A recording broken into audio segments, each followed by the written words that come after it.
महरम इलो महरम महरम इलो महरम এই মাসে ঘটেছিল অলৌকিক ঘটনাগুলো স্মরণ করা সে আসুরা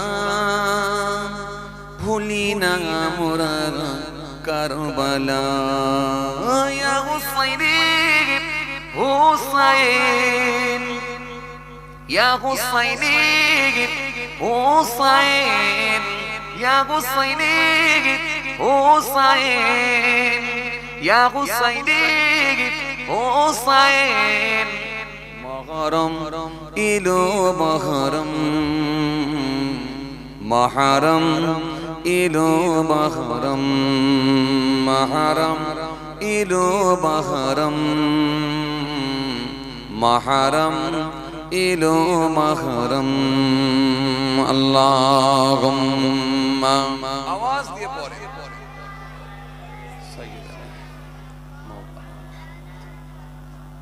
आवाज दिए पढ़ेन वाला आली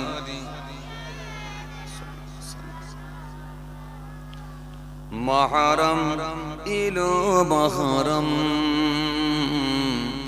महरम इलो महरम महरम इलो महरम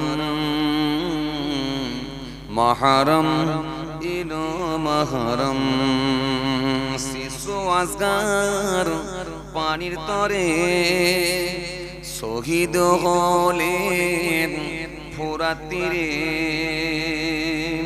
क्षमा करो ओगो रब तोमार हाबिब चेचेन माफ या हुसैन हुसैन या हुसैन हुसैन या हुसैन हुसैन या हुसैन हुसैन महरम इलो महरम महरम इलो महरम महरम इलो महरम महरम इलो महरम अल्लाहुम्मा आवाज दिए पढ़े सैयदना मौलाना मुहम्मद मोहब्बते पढ़ेन वाला आली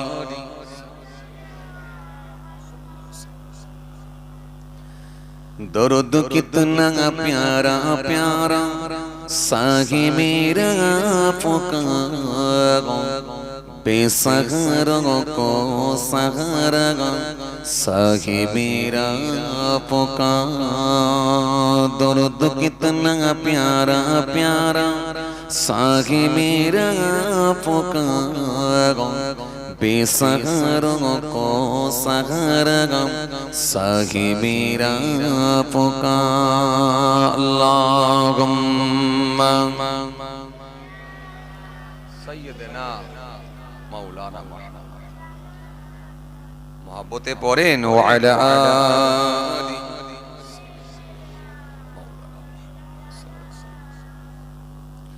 दर्द कितना प्यारा प्यारा साही मेरा पुकारो बेसहारा को सहारा साही मेरा पुकार दर्द कितना प्यारा प्यारा साही मेरा पुकारो बेसहारा को सहारा साही मेरा पुकार अल्लाहुम्मा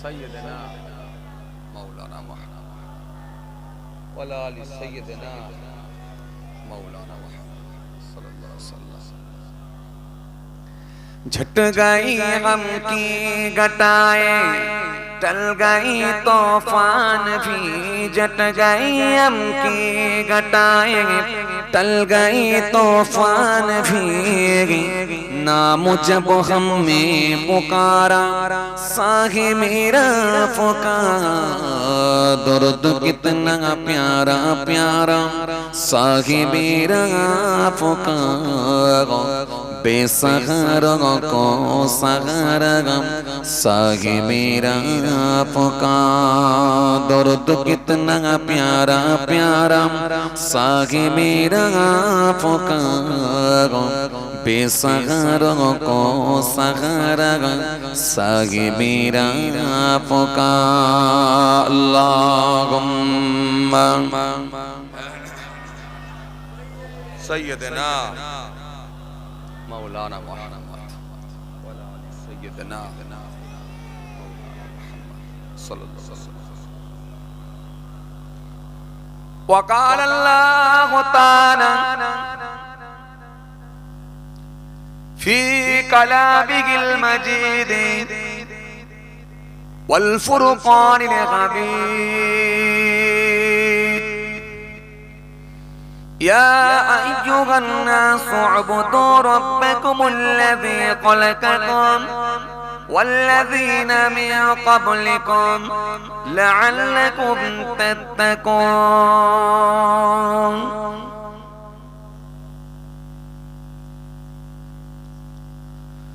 वक़ाल अन्नबी सल्लल्लाहु अलैहि वसल्लम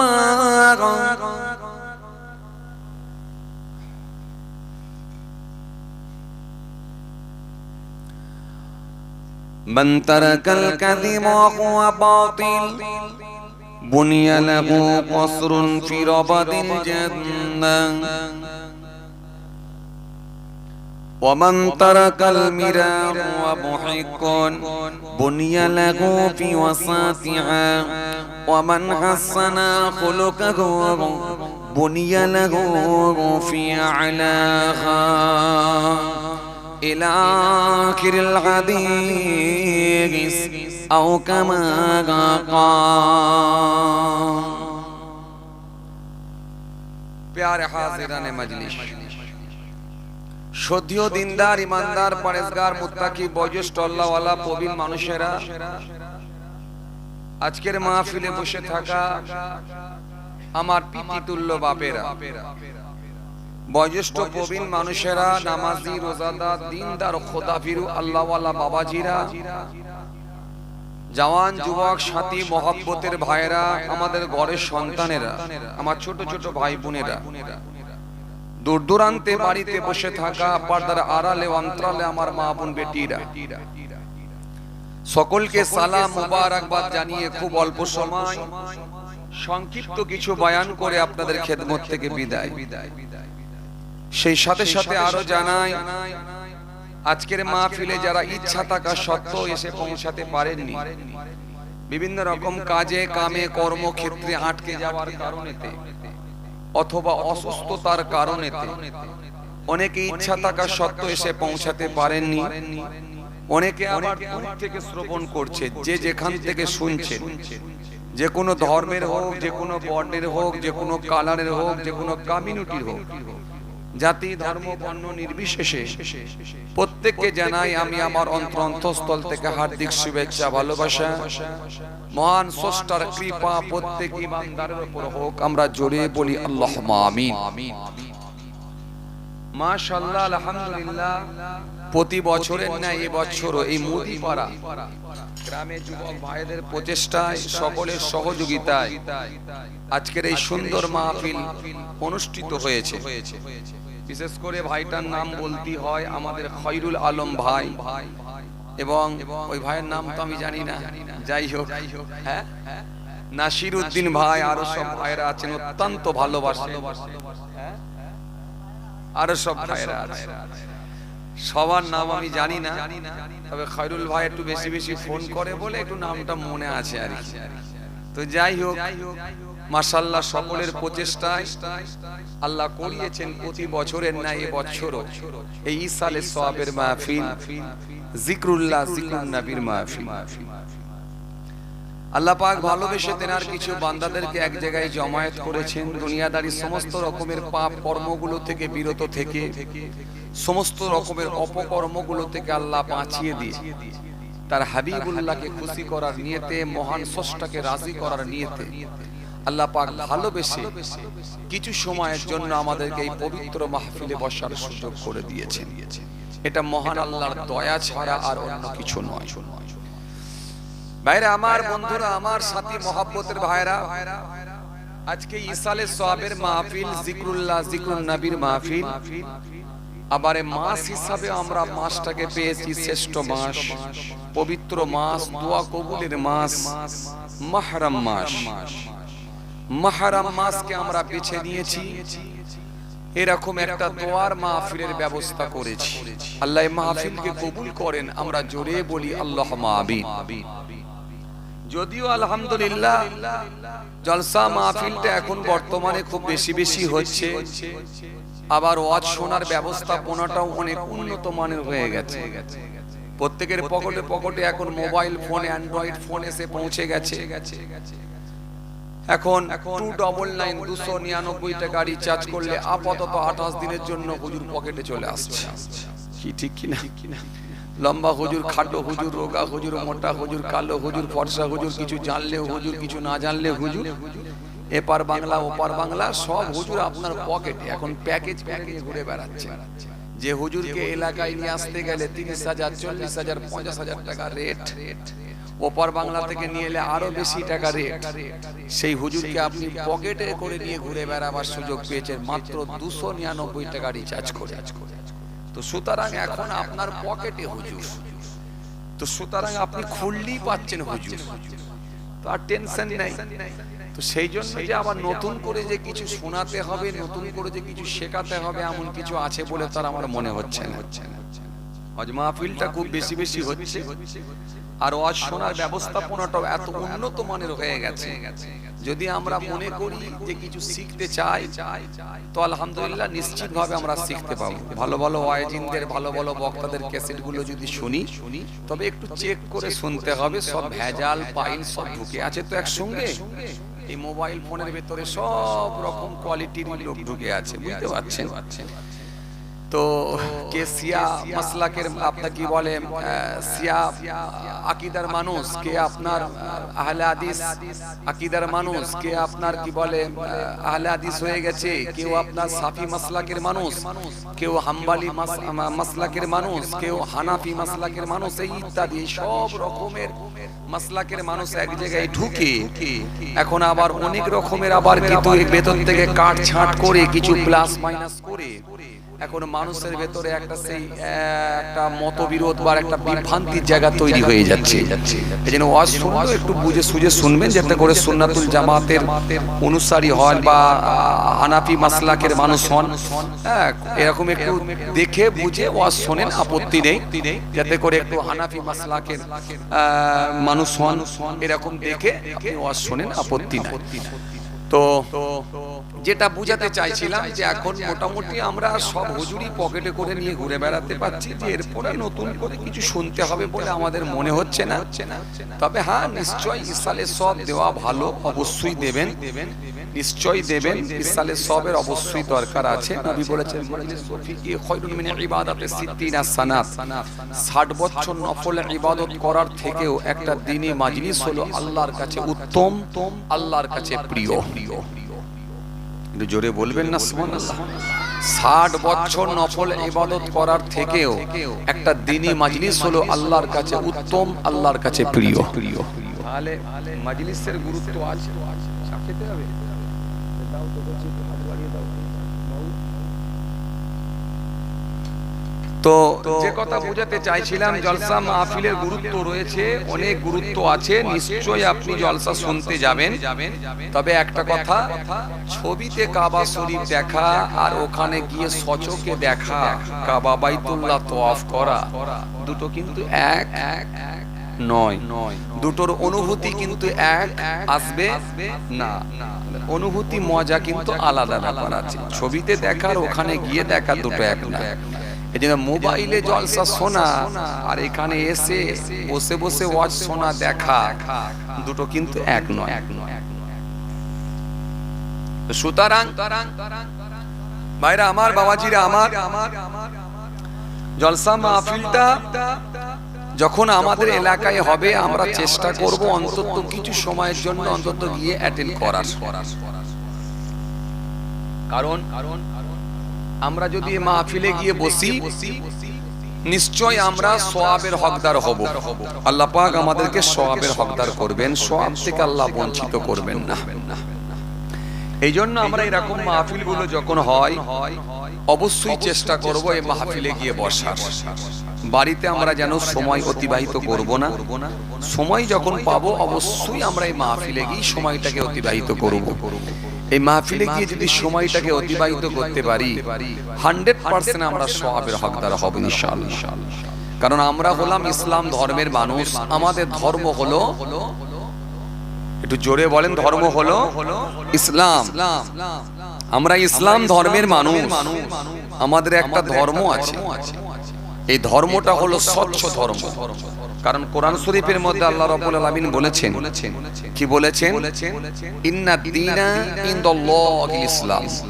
আল্লাহ বলেছেন আমার কাছে মনোনীত ধর্ম, শ্রেষ্ঠ ধর্ম সেটা হলো ইসলাম ধর্ম। ইসলাম এমন একটা ধর্ম, টোটালটাই কিন্তু ইসলাম আমাদেরকে শিখিয়েছে, আর টোটালটাই মেনে নেওয়ার নাম হলো ইসলাম। কথা কিছু বুঝে আসছে? তো ইসলাম ধর্মটা হলো স্বচ্ছ ধর্ম। সারা পৃথিবীতে কম বেশি প্রায়, সারা পৃথিবীতে কম বেশি প্রায় আপনার 4 থেকে 4.5 ধর্ম আছে। আমি কোন ধর্মকে ছোট করছি না, হয়তো প্রত্যেকে যে যার নিজের ধর্মকে হয়তো শ্রেষ্ঠ ধর্ম বলে মনে করতে পারেন, এতে আপত্তি নেই। কিন্তু আমি আলহামদুলিল্লাহ আমি গর্ব করে বলি যে আমার ধর্ম ইসলাম ধর্ম আমার কাছে শ্রেষ্ঠ ধর্ম। কারণ এর ভেতরে কোনো সন্দেহের অবকাশ নাই। আপনি বলবেন হুজুর কোন অ্যাঙ্গেলে বলবেন শ্রেষ্ঠ?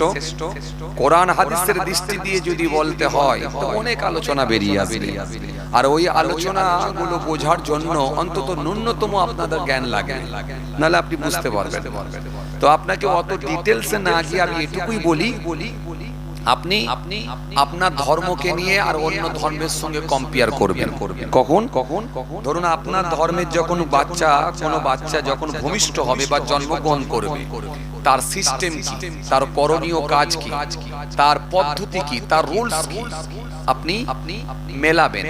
আর ভিন্ন ধর্মের যখন কোনো মানুষের বাচ্চা জন্মগ্রহণ করবে বা ভূমিষ্ঠ হবে, তার সিস্টেম কি, তার পদ্ধতি কি, তার রুলস কি, তার করণীয় কাজ কি, এটাকে নিয়ে যখন আপনি কম্পেয়ার করবেন তখনই আলহামদুলিল্লাহ আপনি বুঝতে পারবেন যে ইসলাম ধর্মটাই হলো শ্রেষ্ঠ ধর্ম। এই জন্য ধর্ম হিসাবে আমরা পেয়েছি শ্রেষ্ঠ ধর্ম। এই ধর্মটা এমন একটা ধর্ম, এই ধর্মের ভেতরে সবকিছু টোটালটাই ইসলাম শিখিয়েছে, এর নাম হলো ইসলাম ধর্ম। ধর্ম মানে শুধু যে নামাজ রোজা দাড়ি টুপি পর্যন্তই শেষ এমনটা না। ধর্ম আপনাকে যেমন নামাজের কথা বলেছে, রোজার কথা বলেছে, অনুরূপ ভাবে যেমন হজ যাকাতের কথা বলেছে, দাড়ি টুপির কথা বলেছে, অনুরূপ ভাবে সেবার কথা বলেছে, ভ্রাতৃত্বের কথা বলেছে, আদর্শের কথা বলেছে, মনুষ্যত্বের কথা বলেছে, ইনসানিয়াতের কথা বলেছে, ঐক্যের কথা বলেছে, চরিত্রের কথা বলেছে, কালচারের কথা বলেছে, শিষ্টাচারের কথা বলেছে, মা বাপের খেদমতের কথা বলেছে, প্রতিবেশীর হকের কথা বলেছে, আত্মীয়ের সঙ্গে সুসম্পর্ক বজায় রাখার কথা বলেছে, এতিম মিসকিনের সঙ্গে ভালো আচরণ করার কথা বলা হয়েছে, মা বাপের সঙ্গে ভালো ব্যবহার করার কথা বলা হয়েছে, প্রতিবেশীর হকের কথা বলা হয়েছে। এত কথা টোটালটাই মেনে নেওয়ার নাম হলো ইসলাম। এবার আপনার মনে আসতে পারে হুজুর এগুলো কি কোনো কোরআন হাদিসে বলা আছে নাকি না আপনি মন গড়া কথা বললেন? না, অবশ্যই 100% কোরআন হাদিসে বলা আছে। আপনি যদি কোরআন শরীফের আয়াত দেখেন আপনি পেয়ে যাবেন, কোরআন খুললে আপনি পেয়ে যাবেন। আল্লাহ বলেন ওয়া'বুদুল্লাহ ওয়া লা তুশরিকু বিহি শাইয়্যা ওয়া বিল ওয়ালিদাইনি ইহসান ওয়া বিযিল কুরবা ওয়াল ইয়াতামাল মাসাকিন ওয়াল জারিজিল কুরবা ওয়াল জারিল জুনুব ওয়াস সাহিবি বিল জানবি ওয়া ইবনিস সাবিল ওয়া মা মালাকাত আইমানুকুম ইন্নাল্লাহা মান কানা মুখতালান ফখুরা। মানে যেগুলো আমি বাংলায় বললাম সেগুলোই হলো এই কোরআনের আয়াত। এই কোরআনের আয়াতটা বাংলা বললাম, তাই আপনারা বুঝতে পারলেন সেটাই হলো কোরআনের আয়াত বললাম। তার মানে কোরআন শরীফেই আল্লাহ এই কথাগুলো বলেছেন। এইবারে আসুন, বলবেন হুজুর তাহলে সারা পৃথিবীর জমিনে এত অন্যায় হচ্ছে কেন? শোনেন, অপরাধী যদি কোনো ব্যক্তি হয় তার দায়ভার তাকেই নিতে হবে।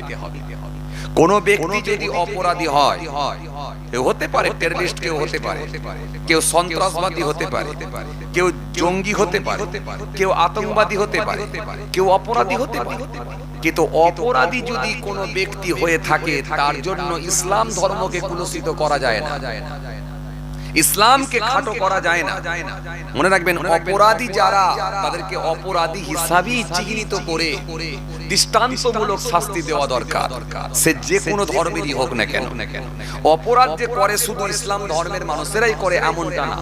সারা ভারতবর্ষের জমিনে অনেক মব লিঞ্চিং হচ্ছে, আপনারা দেখতে পাচ্ছেন। পিটিয়ে মারছে কারা, মরছে কারা, কাদের ভয়েতে তিরপল দিয়ে মসজিদ ঢাকতে হচ্ছে।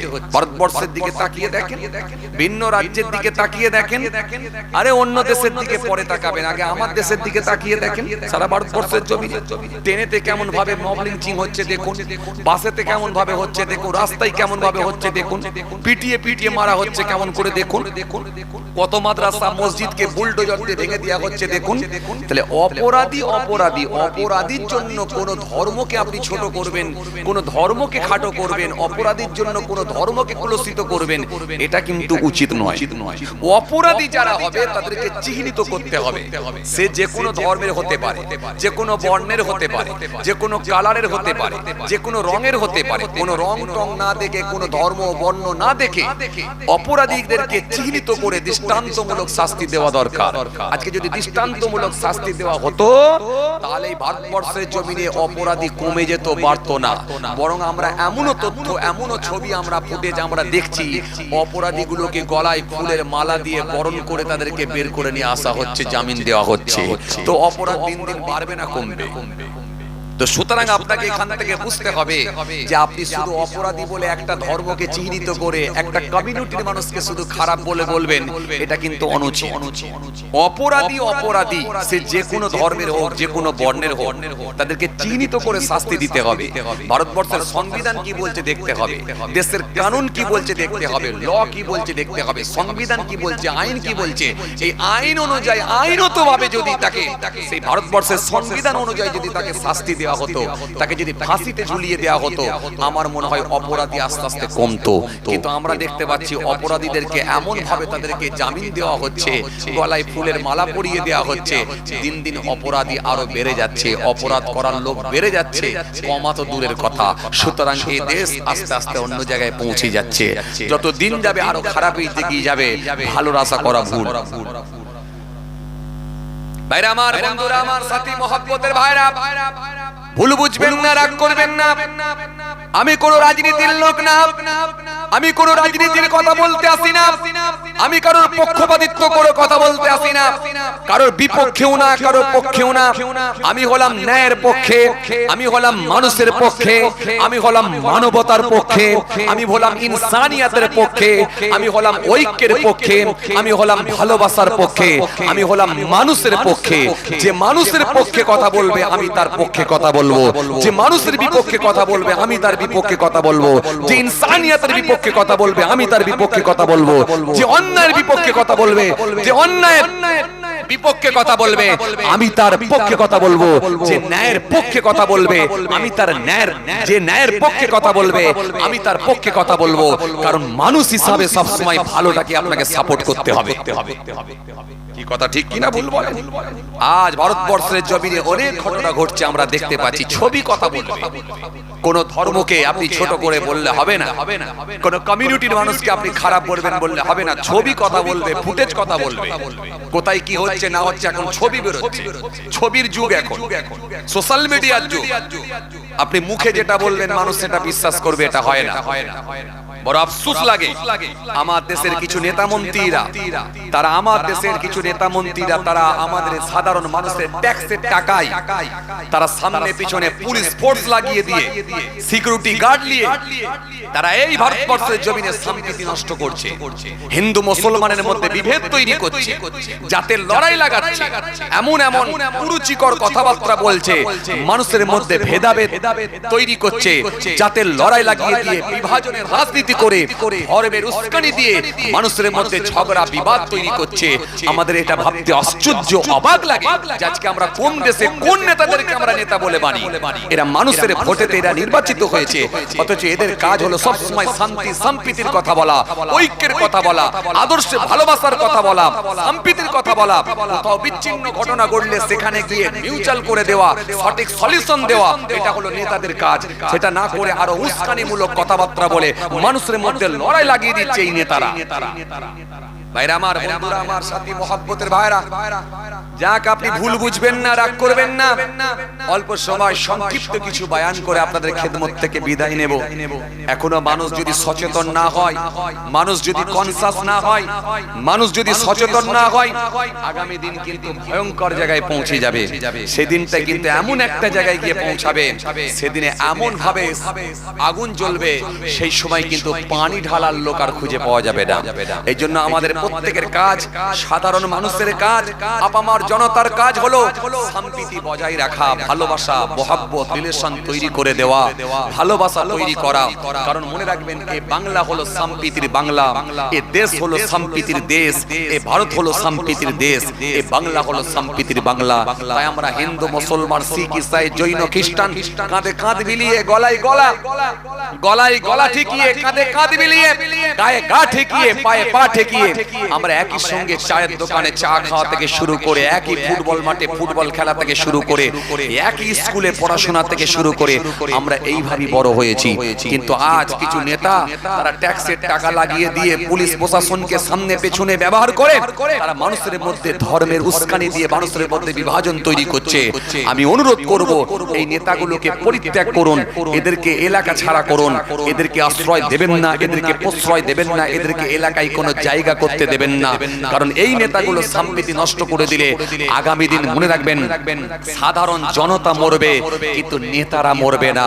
আজকে বিচ্ছিন্ন যে সমস্ত এলাকায় ঘটনা ঘটেছে, নেতারা যারা সব গোলমাল লাগিয়েছে, ঝগড়া লাগিয়েছে, আজকে দেখাতে পারবেন কোন একটা নেতা মরেছে? দেখাতে পারবেন না।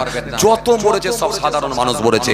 এই জন্য সাধারণ মানুষকে বুঝতে হবে, আপামার জনতাকে বুঝতে হবে, হিন্দু, মুসলমান, শিখ, ইসাই, জৈন, খ্রিস্টান যেই হন না কেন সবাই একই সঙ্গে মিলেমিশে বসবাস করুন, সম্প্রীতি বজায় রাখুন। কারণ এই বাংলা, এই দেশ হলো সম্প্রীতির বাংলা, এই সম্প্রীতির দেশ। এটা হলো রবীন্দ্রনাথ ঠাকুরের দেশ, মাওলানা আবুল কালাম আজাদের দেশ, আশফাকুল্লাহ খানের দেশ, তিতুমিরের দেশ, রাজারাম মোহন রায়ের দেশ, জি তিতুমিরের দেশ, রাজারাম মোহন রায়ের দেশ, ঈশ্বরচন্দ্র বিদ্যাসাগরের দেশ, মাওলানা আবুল কালাম আজাদের দেশ, ফুরফুরার পীর আবু বকর সিদ্দিক দাদা হুজুর পীর কেবলা রহমাতুল্লাহ আলাইহির দেশ। এই সম্প্রীতি, এই ভালোবাসা তারা দেখিয়ে দিয়ে গেছেন। তাই সেদিনে কলিকাতার রাজপথে আপনাদের জানা আছে, জি জি সেদিনে কলিকাতার রাজপথে আপনাদের জানা আছে, রবীন্দ্রনাথ ঠাকুর, বিশ্বকবি রবীন্দ্রনাথ ঠাকুর তিনি রাখি পরিয়ে দিয়ে সম্প্রীতি বাড়িয়ে দিয়ে গিয়েছিলেন। কিন্তু এই সম্প্রীতিকে আজকে নষ্ট করার চেষ্টা চালাচ্ছে কিছু অসাধু মানুষ। এদেরকে প্রত্যাহার করুন, এদের থেকে দূরে থাকুন, এদেরকে বর্জন করুন, এদের থেকে বিরত থাকুন, না হলে আগামী দিন কিন্তু সম্প্রীতি পুরো নষ্ট করে দেবে, এই বাংলারও সম্প্রীতি নষ্ট করবে। যাই হোক, আসেন কি বলছিলাম জানো? আল্লাহ বলছেন শ্রেষ্ঠ ধর্ম ইসলাম ধর্ম, শ্রেষ্ঠ নবী আমাদের নবী, আখিরি নবী, নবী মুহাম্মদ মুস্তাফা সাল্লাল্লাহু আলাইহি ওয়াসাল্লাম, যিনাকে আল্লাহ সকলের জন্য উস্তাদ করে সকলের জন্য প্রেরণ করেছিলেন। সেই নবীকে আমরা শ্রেষ্ঠ হিসাবে পেয়েছি, সেই ধর্ম শ্রেষ্ঠ পেয়েছি, শ্রেষ্ঠ গ্রন্থ কালামুল্লাহ কোরআন শরীফ। আরে ভুল তো দূরের কথা, আল্লাহ বলেন যার ভেতরে কোনো সন্দেহের অবকাশ নাই। সেই কোরআনকে আমার আল্লাহ দিয়েছেন শ্রেষ্ঠ গ্রন্থ, শ্রেষ্ঠ গ্রন্থকে আমার আল্লাহ দিয়েছেন আমাদের কি ভালোবেসে। এই জন্য ভাইরা আমার, সেই শ্রেষ্ঠ ধর্মের মানুষ হয়ে আজ আমাদের কিছু করণীয় কাজ আছে, সেগুলো যদি আমরা চেষ্টা করি এই মহরম মাস থেকে ইনশাআল্লাহ আদায় করতে পারি। ও ভাইজানেরা, জওয়ান যুবকেরা, ও আমার মুরব্বিয়ানেরা, বাবারা শুনে রেখে দেখেন, মুহররম মাস হলো আত্মশুদ্ধির মাস, মুহররম মাস হলো ইবাদতের মাস, মুহররম মাস হলো জিকিরের মাস, মুহররম মাস হলো তপস্যার মাস, মুহররম মাস হলো আল্লাহর সন্তুষ্টি অর্জন করার মাস। সেই মাসটা হলো মুহররম মাস। এই জন্য মুহররম মাসে মূলত আমাদের কিছু করণীয় কাজ আছে। এই মুহররম মাসের কি কি কাজ সেগুলো আমাদেরকে জানতে হবে। মুহররম মাসের কাজগুলোকে আমাদের বুঝতে হবে। মুহররম মাস মানে এটা নয় যে একটা জলসার মাহফিল দেবো, দিয়ে কিছু সময় আমরা বসবো, যাওয়ার সময় খিচুড়ি কিংবা বিরিয়ানি খেয়ে বাড়ি চলে যাব, এটা পর্যন্তই মুহররম কমপ্লিট হয়ে গেল, এমনটা কিন্তু নয়। বরং মুহররম মাস যখন আমাদের সামনে এসে পৌঁছাবে, এই মাসের মূলত কিছু করণীয় কাজ, কিছু বর্জনীয় কাজ আছে। বর্জনীয় কাজগুলোকে পরিত্যাগ করতে হয় আর করণীয় কাজগুলোকে করতে হয়, তবে মুহররম মাসের আপনি হক আদায় করতে পারলে। কেন? আল্লাহ রাব্বুল আলামিন ভালোবেসে বলে দিয়েছেন, কোরআন শরীফের মধ্যে এসেছে, চারটি মাসকে আমি আল্লাহ সম্মানিত মাস হিসাবে উল্লেখিত করেছি। একটা কি? একটা হলো জিলকদ মাস, জিলহজ মাস, রজব মাস আর মুহররম মাস। এই চারটি মাস, এই চারটি মাসের গুরুত্ব অনেক বেশি বাড়ানো হয়েছে। তার মধ্যে একটা কি? একটা হলো মুহররম মাস। এই মুহররম মাস যখন আমাদের সামনে এসে পৌঁছে যাবে, আমাদের কিছু করণীয় কাজ। কেন? মুহররম মাসের গুরুত্ব অনেক বেশি, বিশেষ করে আশুরার গুরুত্ব অনেক বেশি। আশুরার গুরুত্ব মনে রাখবেন অনেক আগে থেকেই বাড়ানো হয়েছে, কারণ এই দিনে অনেক অলৌকিক ঘটনা ঘটেছে। আল্লাহ চাইলে আগামীতে অনেক ঘটনা ঘটবে। সুতরাং এই আশুরার দিনের গুরুত্বটা অনেক বেশি। যদিও আমরা ওয়াজ মাহফিলে শুনে থাকি এই দিনে অনেক ঘটনা ঘটেছে, যেমন আল্লাহ রাব্বুল আলামিন এই দিনে আশুরার দিনে লৌহে মাহফুজ আল্লাহ বানিয়েছিলেন। যেমন এই দিনে আমার আল্লাহ সমস্ত প্রাণীর রূহ, আত্মাকে আল্লাহ সৃষ্টি করেছিলেন। যেমন পৃথিবীর সর্বপ্রথম বৃষ্টি বর্ষণ করেছিলেন। যেমন হযরতে আদম আলাইহিসসালামকে আল্লাহ বেহেশতে প্রবেশ করিয়েছিলেন আর বেহেশত থেকে আল্লাহ বাহির করেছিলেন। যেমন হযরতে আদম আলাইহিসসালামের তওবাটাও এই দিনে আল্লাহ কবুল করেছিলেন। যেমন আপনাদের জানা আছে, নবী হযরতে ইব্রাহিম খলিলুল্লাহকে যখন অগ্নিতে, যখন আগুনে যখন নিক্ষেপ করা হয়েছিল, আগুনে যখন অগ্নিকুণ্ডতে যখন নিক্ষেপ করা হয়েছিল, আগুনে যখন ফেলে দেওয়া হয়েছিল, আমার আল্লাহ ওই আগুন থেকে রক্ষা করেছিলেন, হেফাজত করেছিলেন। সেটাও কিন্তু মুহররমের 10 তারিখ ছিল। যেমন হযরত নূহ আলাইহিস সালাম যে কিস্তি বানিয়েছিলেন, নৌকা বানিয়েছিলেন, 950 বছর ধরে দিনের দাওয়াত দিয়েছিলেন, মাত্র 80টি মানুষ হেদায়েত হয়েছিল, বাকি মানুষ আর হেদায়েত হয়নি। হযরত নূহ নবী আক্ষেপ করে একটু বদদুয়া করেছিলেন, আল্লাহ আপনি এদেরকে ধ্বংস করে দেন। আল্লাহ বলেছিলেন, হে নূহ, আমি বন্যা দিয়ে ধ্বংস করব, চুলোর ভেতর থেকে পানি উঠবে, চুলোর ভেতর থেকে পানি উঠবে, তুমি কিস্তি বানাও, অর্থাৎ নৌকা তৈরি করো। হযরত নূহ আসলাম নৌকা বানিয়েছিলেন। সেই সময়ের মানুষগুলো হযরতে নূহ আসলামকে নিয়ে উপহাস করেছিল, ঠাট্টা করেছিল, বিদ্রূপ করেছিল, মজাক করেছিল। নূহ, নৌকা তো বানালে দরিয়া অনেক দূরে নিয়ে যাবে কেমন করে? হযরতে নূহ আসলাম বলেছিলেন, শোনো, আল্লাহ যদি সেই দিন করে, নৌকা টেনে নিয়ে যেতে হবে না, নৌকা এই জায়গা থেকে চলতে শুরু করবে। ঠিক তেমনই ঘটনা ঘটেছিল, আপনাদের জানা আছে। চুলোর ভেতর থেকে পানি উঠতে শুরু হয়েছিল, পাহাড়ের উপরে 40 গজ পানি উঠেছিল। নূহ নবীর ছেলে, আপনাদের জানা আছে, পানির নিচে পৌঁছে গিয়ে ডুবে মারা গিয়েছিল।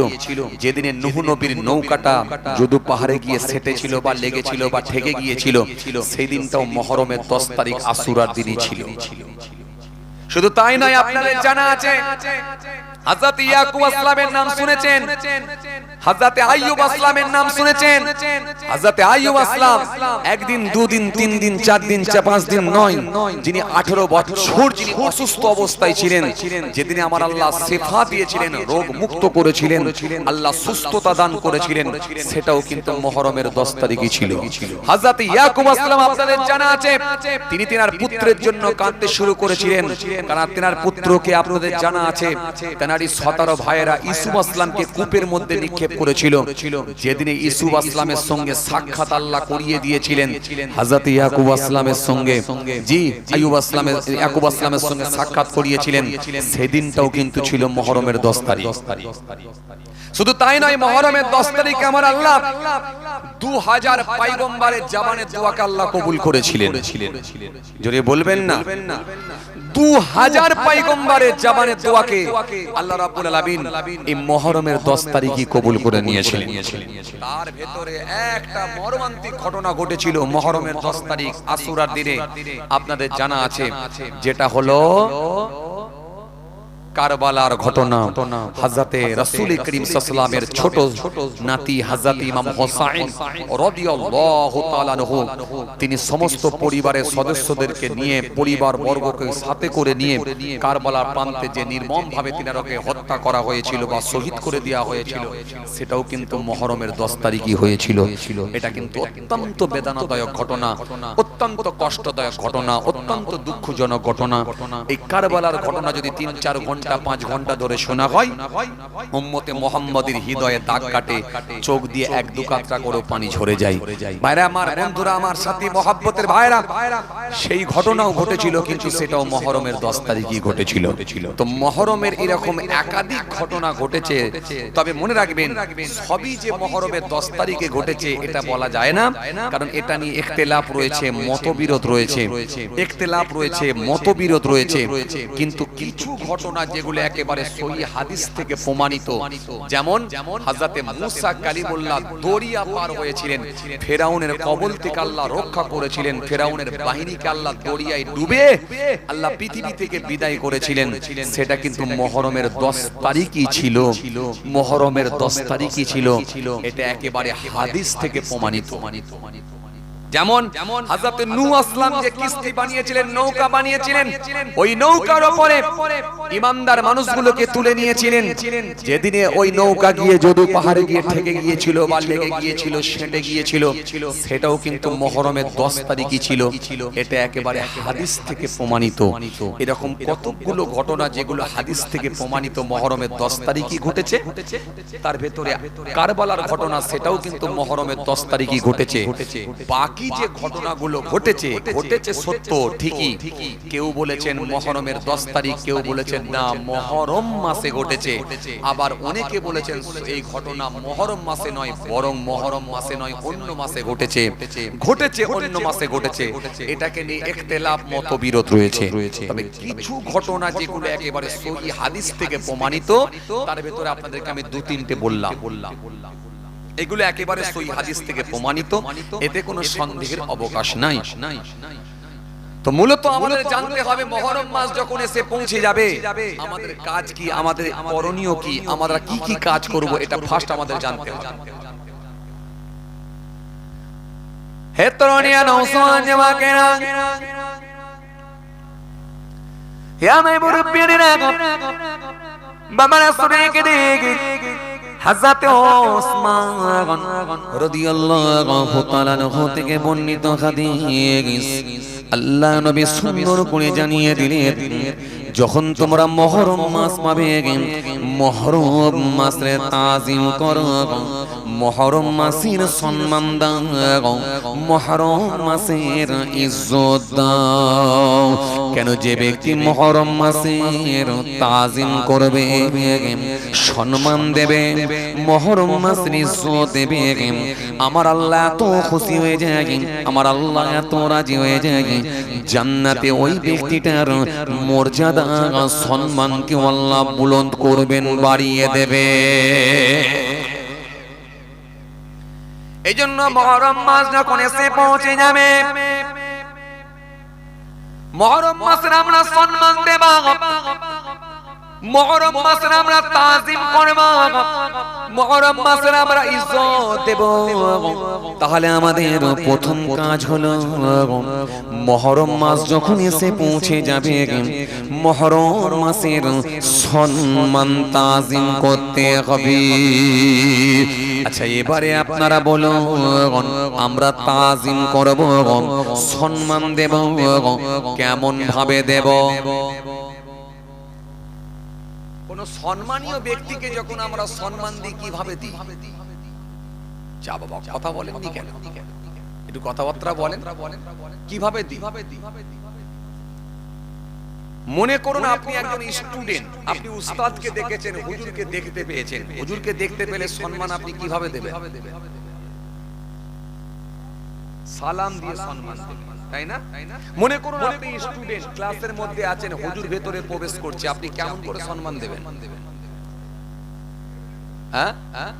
উঠে দাঁড়িয়ে সম্মান দেবেন। ঠিক ঠিক। টিচারকে দেখলে উঠে দাঁড়িয়ে যায়, ওস্তাদকে দেখলে উঠে দাঁড়িয়ে যায়, হুজুরকে দেখলে উঠে দাঁড়িয়ে যায়, পীর সাহেবকে দেখলে উঠে দাঁড়িয়ে যায়, আমাদের পিতাকে দেখলে, আব্বাকে দেখলে আমরা উঠে দাঁড়িয়ে যাই, গুরুজন ব্যক্তিকে দেখলে আমরা উঠে দাঁড়িয়ে যাই। কথাবার্তা বলেননি কেন? দাঁড়িয়ে যায় না? এটা তাজিমের দিকে লক্ষ্য করে, এটা ইজ্জত দিই, সম্মান দিই, এটা আমাদের একটা শিষ্টাচার, একটা আদাব। এই আদাবের দিকে লক্ষ্য করে আমরা উঠে দাঁড়িয়ে যাই, সম্মান সম্মান। কিন্তু নবী বলেছেন যখন মুহররম মাস এসে পৌঁছাবে মুহররম মাসের সম্মান দেবে, তাজিম করবে, আদব করবে। এখন মুহররম মাসে যদি সম্মান দিতে হয়, আদব করতে হয়, তাজিম করতে হয়, তো কিভাবে দেবে?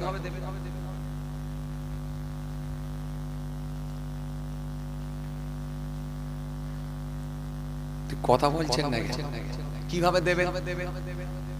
এই তো বললেন আপনারা দাঁড়িয়ে। তাহলে মুহররম মাস যখন আসবে আমরা দাঁড়িয়ে যাব। কত তারিখে দাঁড়াবো?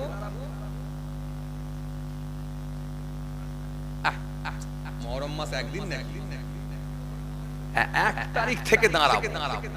1 তারিখ থেকে যদি দাঁড়ানো স্টার্ট করি, কদিন দাঁড়াবো? মাস কদিনে?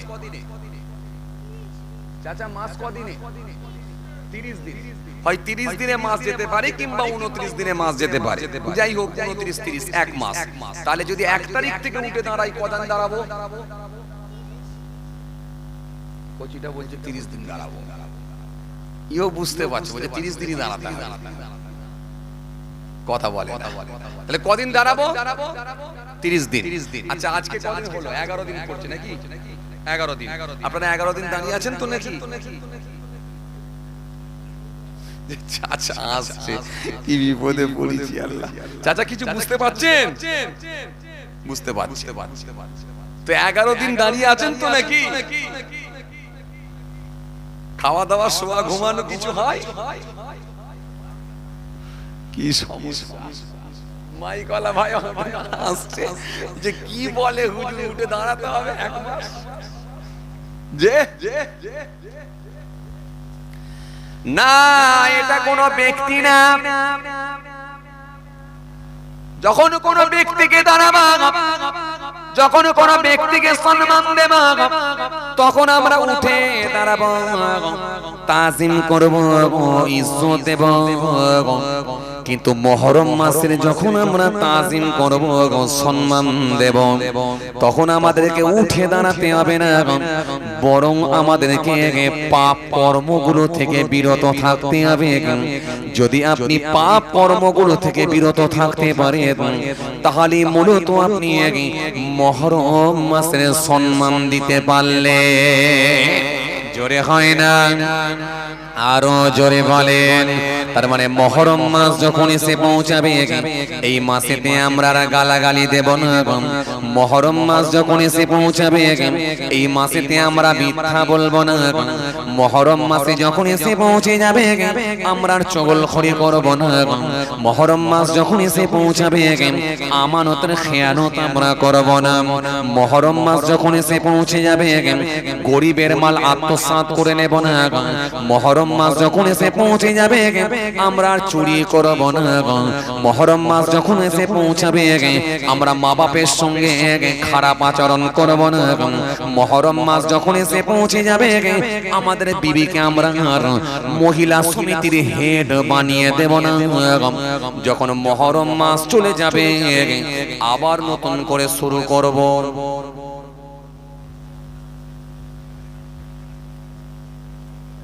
চাচা কি বলছেন? যে মাসটা যখন চলে যাবে পরের মাস থেকে আবার শুরু করব, মানে যেখানে ছিলাম সেখানে চলে গেলাম, তাই তো নাকি? না,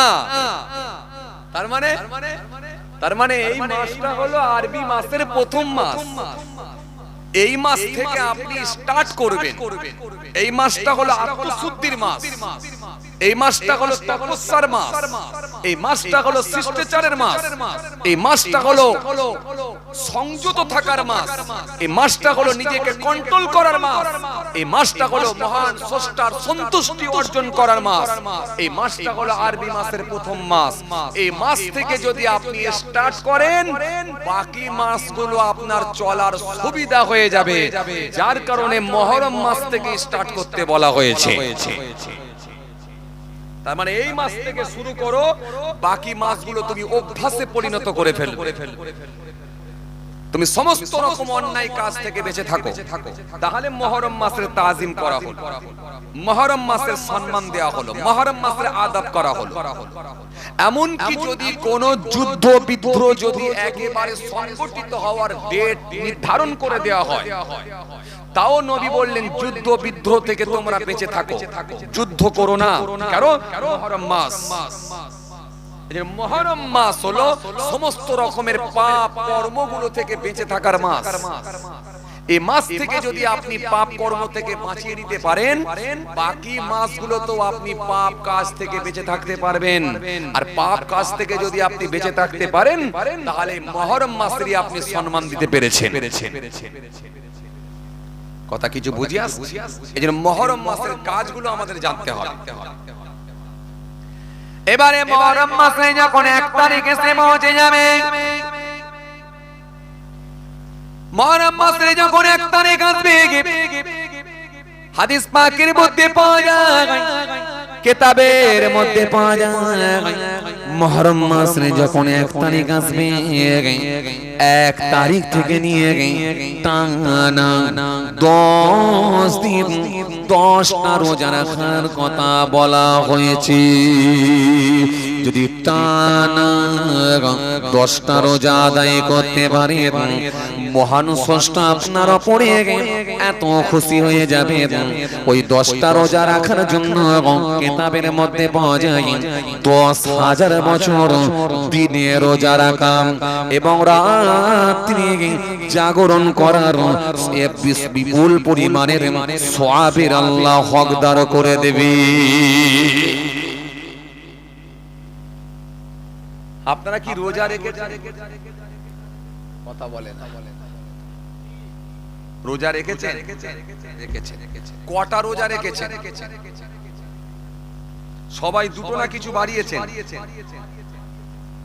হ্যাঁ, চাচা কি বলছে? সবাই দুটো করি না কিছু বাড়িয়েছেন? চাচাও দুটো? হ্যাঁ, চাচা বলছে আমিও দুটো, চাচাও দুটো রোজা রেখেছে।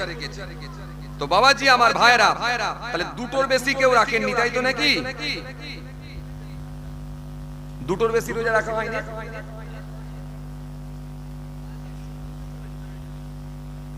তা জানি না, এটাই জানি, ভালো বলে। আচ্ছা চাচা, যে দুটো রোজা রাখলেন, দুটো রোজা রাখার কথাও কিছু শুনেছেন কোন জায়গায়? হ্যাঁ, ও ইনাদের ইমাম সাহেব বলে দিয়েছে যে দুটো করে রোজা রাখবে। গোলমালটা এখানেই হয়েছে না? ইমাম সাহেব আপনি আলাদা আছে বলছে আমাদের ইমাম সাহেব বলে দিয়েছে তাই দুটো রোজা রেখেছে। মাশাআল্লাহ, যাই হোক, তার মানে ইমাম সাহেব বলে দিয়েছে, চাচা রেখে দিয়েছে। এবার কোথা থেকে এলো, কেন হলো, কত ডিটেইলস জানার। আর আর বুড়ো মানুষ এমনি কত লোড নেবে, এমনি তো অনেক লোড সামলাতে হচ্ছে, কি বলেন ঠিক কি না? যে তো ইমাম সাহেব বলে দিয়েছে তাই দুটো রোজা রেখেছে, কিন্তু কোথা থেকে দুটো রোজা এলো জানেন? চাচা ক্লিয়ার কথা বলেছে, আমি কিন্তু বলতে পারবো না। ইমাম সাহেব বলেছে তাই দুটো রোজা রেখেছে। ভালো কথা, খারাপ বলে মনে রাখবে দুটো রোজা কোথা থেকে এলো। হাদিস পাকের মধ্যে এসেছে রাসূল করিম সাল্লাল্লাহু আলাইহি ওয়াসাল্লাম তিনি স্পষ্ট জানিয়ে দিয়েছেন। হাদিস পাকের মধ্যে পাওয়া যায় ইমাম জালালউদ্দিন সুয়ুতী রাহিমাহুল্লাহ তিনি আল জামিউস সাগীর কিতাবের মধ্যে 5051 নম্বর একটা হাদিস এসেছে, হযরতে আবু হুরায়রা রাদিয়াল্লাহু তাআলা আনহু থেকে বর্ণিত হাদিস। এই হাদিসের মধ্যে রাসূল করিম সাল্লাল্লাহু আলাইহি ওয়াসাল্লাম বলেন তোমরা আশুরার দিনে রোজা রাখো, কারণ আশুরার দিনে সমস্ত নবী আম্বিয়া সালামরাই রোজা রেখেছিলেন। তো আশুরার দিনে যদি রোজা রাখতে হয়, সমস্ত নবী আম্বিয়া সালামরাই যদি রোজা রেখে থাকেন, আশুরার দিন কদিন বাবা? আরে কথা বলে না কেন? কদিন? একদিন। তাহলে আশুরার দিনে যদি রোজা রেখে থাকেন তার মানে একদিন রোজা রেখেছিলেন।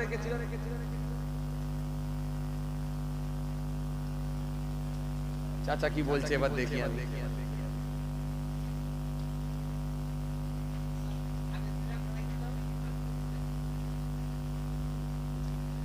আমার কাছে কালকে একটা খবর এলো, বলছে হুজুর কি বলছে আমার মা রোজা রেখেছিল 10 আর 11 দুদিন রাখবে বলে ঠিক করেছিল, মানে আশুরার দিন আর পরের দিন।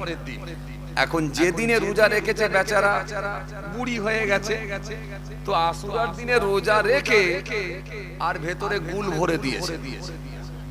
কথা বুঝছেন না? গুল বোঝেন তো নাকি?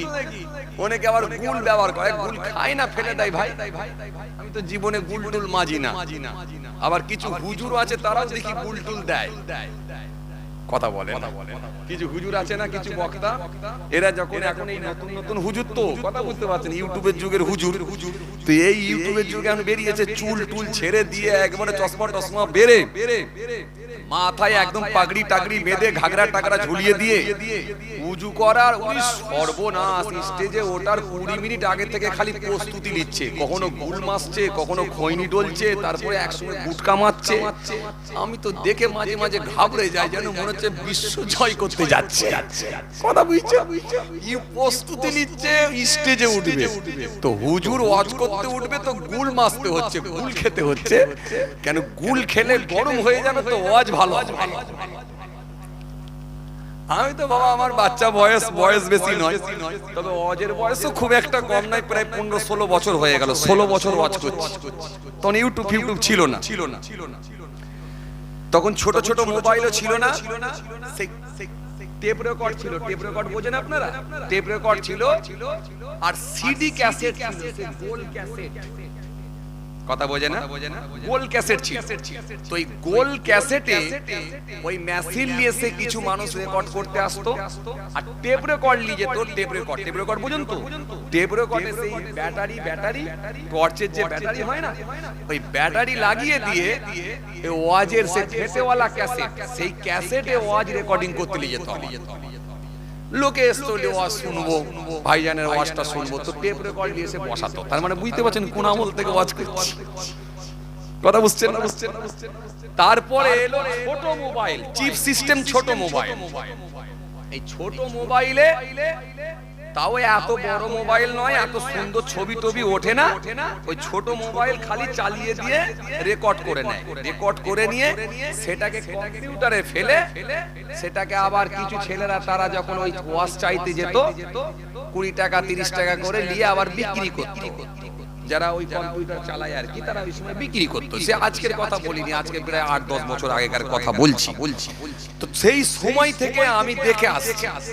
ইউটিউব তো এই 3 দিন হলো বেরিয়েছে, এই তো কদিন হলো বেরিয়েছে ইউটিউবের যুগ। আচ্ছা, ইউটিউবের যুগে আপনারা কি বুঝতে পারছেন, ঝামেলা বেড়েছে না কমেছে? কিছু কথা বলে না। বেড়েছে না কমেছে? বেড়েছে। আরে কথা বল না, বলছি ইউটিউবের যুগ, মোবাইলের যুগ এসে ভালো হয়েছে না খারাপ হয়েছে? তুই বুঝিস, বলছে খারাপ হয়েছে, কেউ বলছে খারাপ হয়েছে। ঘরে বসে দেখা যায়। আর বাকিটা বলেন। এই যে এই ইউটিউব যদি না থাকতো, বিশ্বাস করেন আপনি এখানে লোকের জায়গা দিতে পারতেন না। কেন, আপনার ঘরেতে যে লোকগুলো আপনার পাড়ায় শুয়ে আছে, ওরা সব জানছে যে পরে দেখে লোক আমাদের গ্রামের ওয়াজ।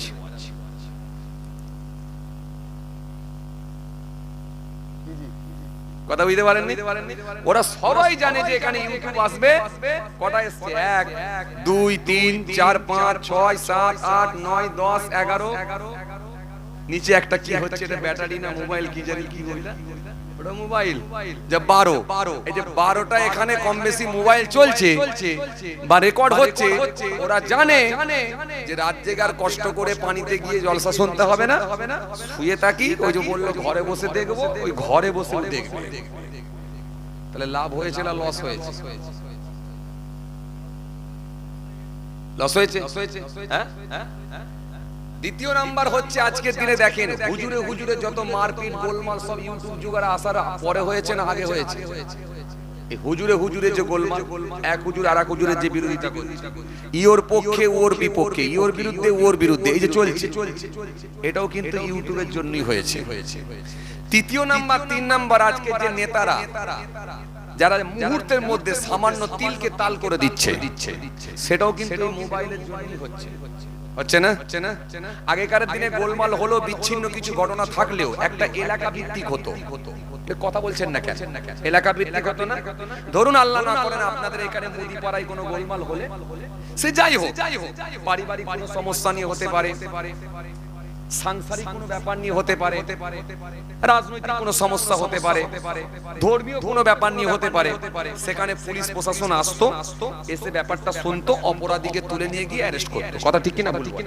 কিন্তু আজকে সঙ্গে সঙ্গে দেখেন একটা গোলমাল হোক, সামান্য জিনিসও যদি ঘটে থাকে, তিলকে তাল করে দেবে, এক্ষুনি নেতার সঙ্গে লাইন লাগে। আরে কথা বলছেন না, নেতার লাইন লাগে যাবে না? আর সামনে পিছনে ফোর্স নিয়ে এমন এমন কথা বলবে, দিয়ে দেখবেন এইখানটা ইস্যু হয়ে গেল, এইটাকে নিয়ে গোটা ভারতবর্ষ তোলপাড় করে দেবে। শুধুমাত্র তারা নিজেদের শুধুমাত্র ভোট ব্যাংকের স্বার্থে, শুধুমাত্র নিজেদের আপনার কি বলে রাজনীতির স্বার্থে, মানুষ গোল্লাই চলে যাক মরে যাক কোনো সমস্যা নাই, কিন্তু আমাকে রাজনীতি করে আমার দলকে চাঙ্গা করতে হবে, এটাই তাদের টার্গেট। কথা ঠিক কিনা? সোশ্যাল মিডিয়া এসে যেমন ভালো হয়েছে, তার থেকে খারাপ দিকটাই কিন্তু বেশি হয়েছে, এটা আপনাকে বলতে হবে। চলো কি প্রসঙ্গ নিয়ে বলছিলাম বলেন দেখিনি, ভুলে গেলাম।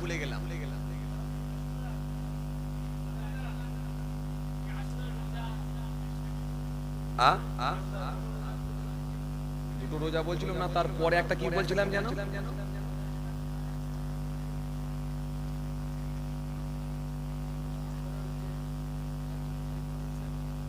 গুল খেয়ে নিয়েছে। হ্যাঁ, ফোন করে বলছে হুজুর গুল খেয়ে নিয়েছে।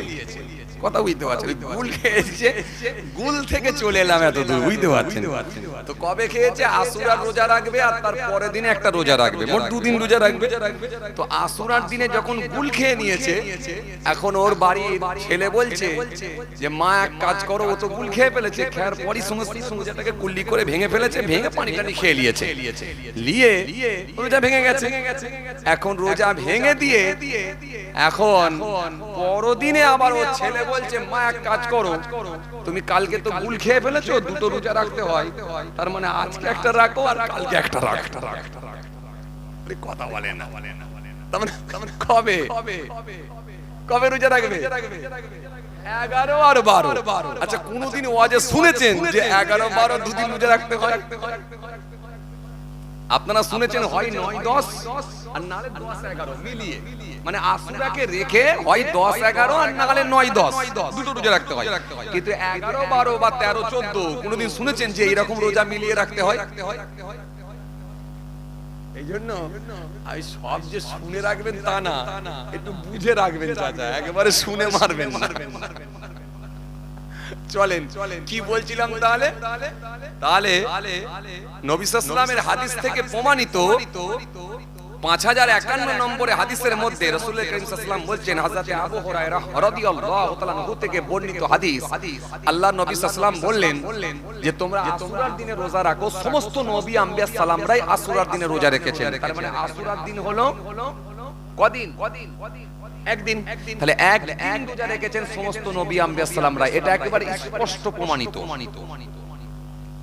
এমন কিতাবের মধ্যে পাওয়া যায় হযরতে আদম আসসালাম থেকে শুরু করে বহু নবী আম্বিয়া সালামদের উপরে আল্লাহ পাক আশুরার রোজা রাখাটা ফরজ করে দিয়েছিলেন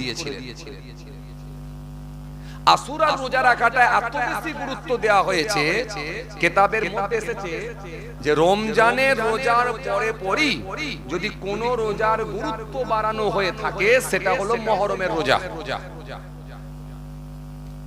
কথা শুনছেন বাবাজি তার মানে আশুরার রোজার গুরুত্ব অনেক বেশি কিন্তু আশুরার রোজা রাখবো কটা রাখবো এখন এটা জানার ব্যাপার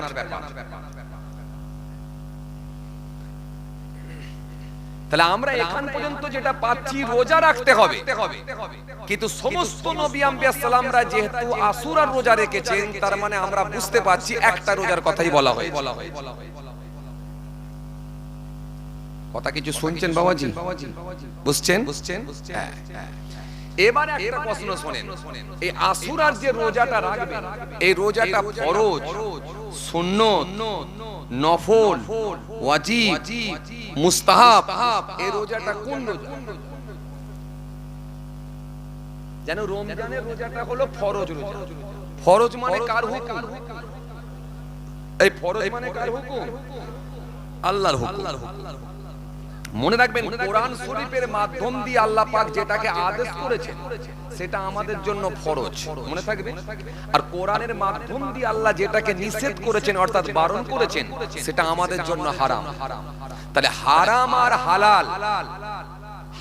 আর হালাল কে বলবে আল্লাহ আরেকজনকে বলার পারমিশন আল্লাহ দিয়েছিলেন তিনি কে রাসূলুল্লাহ যে নবী সম্পর্কে আল্লাহ বলেছিলেন কি মা তাকুম রাসূল ফাকুযুহু ওয়া মা নাহাকুম আনহু ফান্তাহু আমার রাসূল তোমাদেরকে যে আদেশ করেন তোমরা স্বতঃস্ফূর্তভাবে গ্রহণ করো নবী যেগুলো তোমাদেরকে নিষেধ করেন সেগুলো থেকে বিরত থাকো কারণ নবীর আদেশ আর নিষেধ মানে আমি আল্লাহ আমারই আদেশ আর নিষেধ জোরে বলবেন না তাহলে নবী একমাত্র সিদ্ধান্ত নিতে পারবে এই সাহাবীরা এটা করো না এই উম্মতেরা এটা করো না তাহলে নবী যেটা বলবে সেটাও কিন্তু আমাদের জন্য শরীয়ত তাহলে হারাম আর হালাল চলবে আর চলবে না জায়েজ আর নাজায়েজ বলার ক্ষমতা রাখেন একমাত্র আল্লাহর রাসূল আর কারোর ক্ষমতা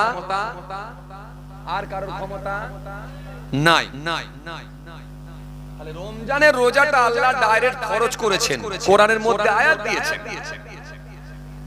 যেহেতু ফরজ হয়ে গেছে আল্লাহ বলেছেন তার মানে এটা ফরজ হয়ে গেছে আর এই আশুরার রোজাটা কি তাহলে কেন কিছু মানুষ তো ছাড়ে আবার কিছু মানুষ রাখে কেন ফরজ যদি হয়ে যেত কারোর আর ছাড়ার ক্ষমতা ফরজ হয়ে গেলে কারোর ছাড়ার ক্ষমতা ছিল না আশুরার রোজাটা যে রাখা হয় এটা কোন রোজা ফরজ ওয়াজিব সুন্নত নফল মুস্তাহাব এটা কোন রোজা মনে রাখবেন হাদিস পাকের মধ্যে এসেছে রাসূল করিম সাল্লাল্লাহু আলাইহি ওয়াসাল্লাম তিনি জানিয়ে দিয়েছেন ইমাম বুখারী রাহিমাহুল্লাহ তিনি চারজন রাবীর মাধ্যমে একটা হাদিস বর্ণনা করেছেন যে হাদিসের মধ্যে রাসূল করিম সাল্লাল্লাহু আলাইহি ওয়াসাল্লাম বলছেন তোমরা আশুরার রোজা রাখো আশুরার রোজাটা হলো সুন্নতে কায়ের মুআক্কাদা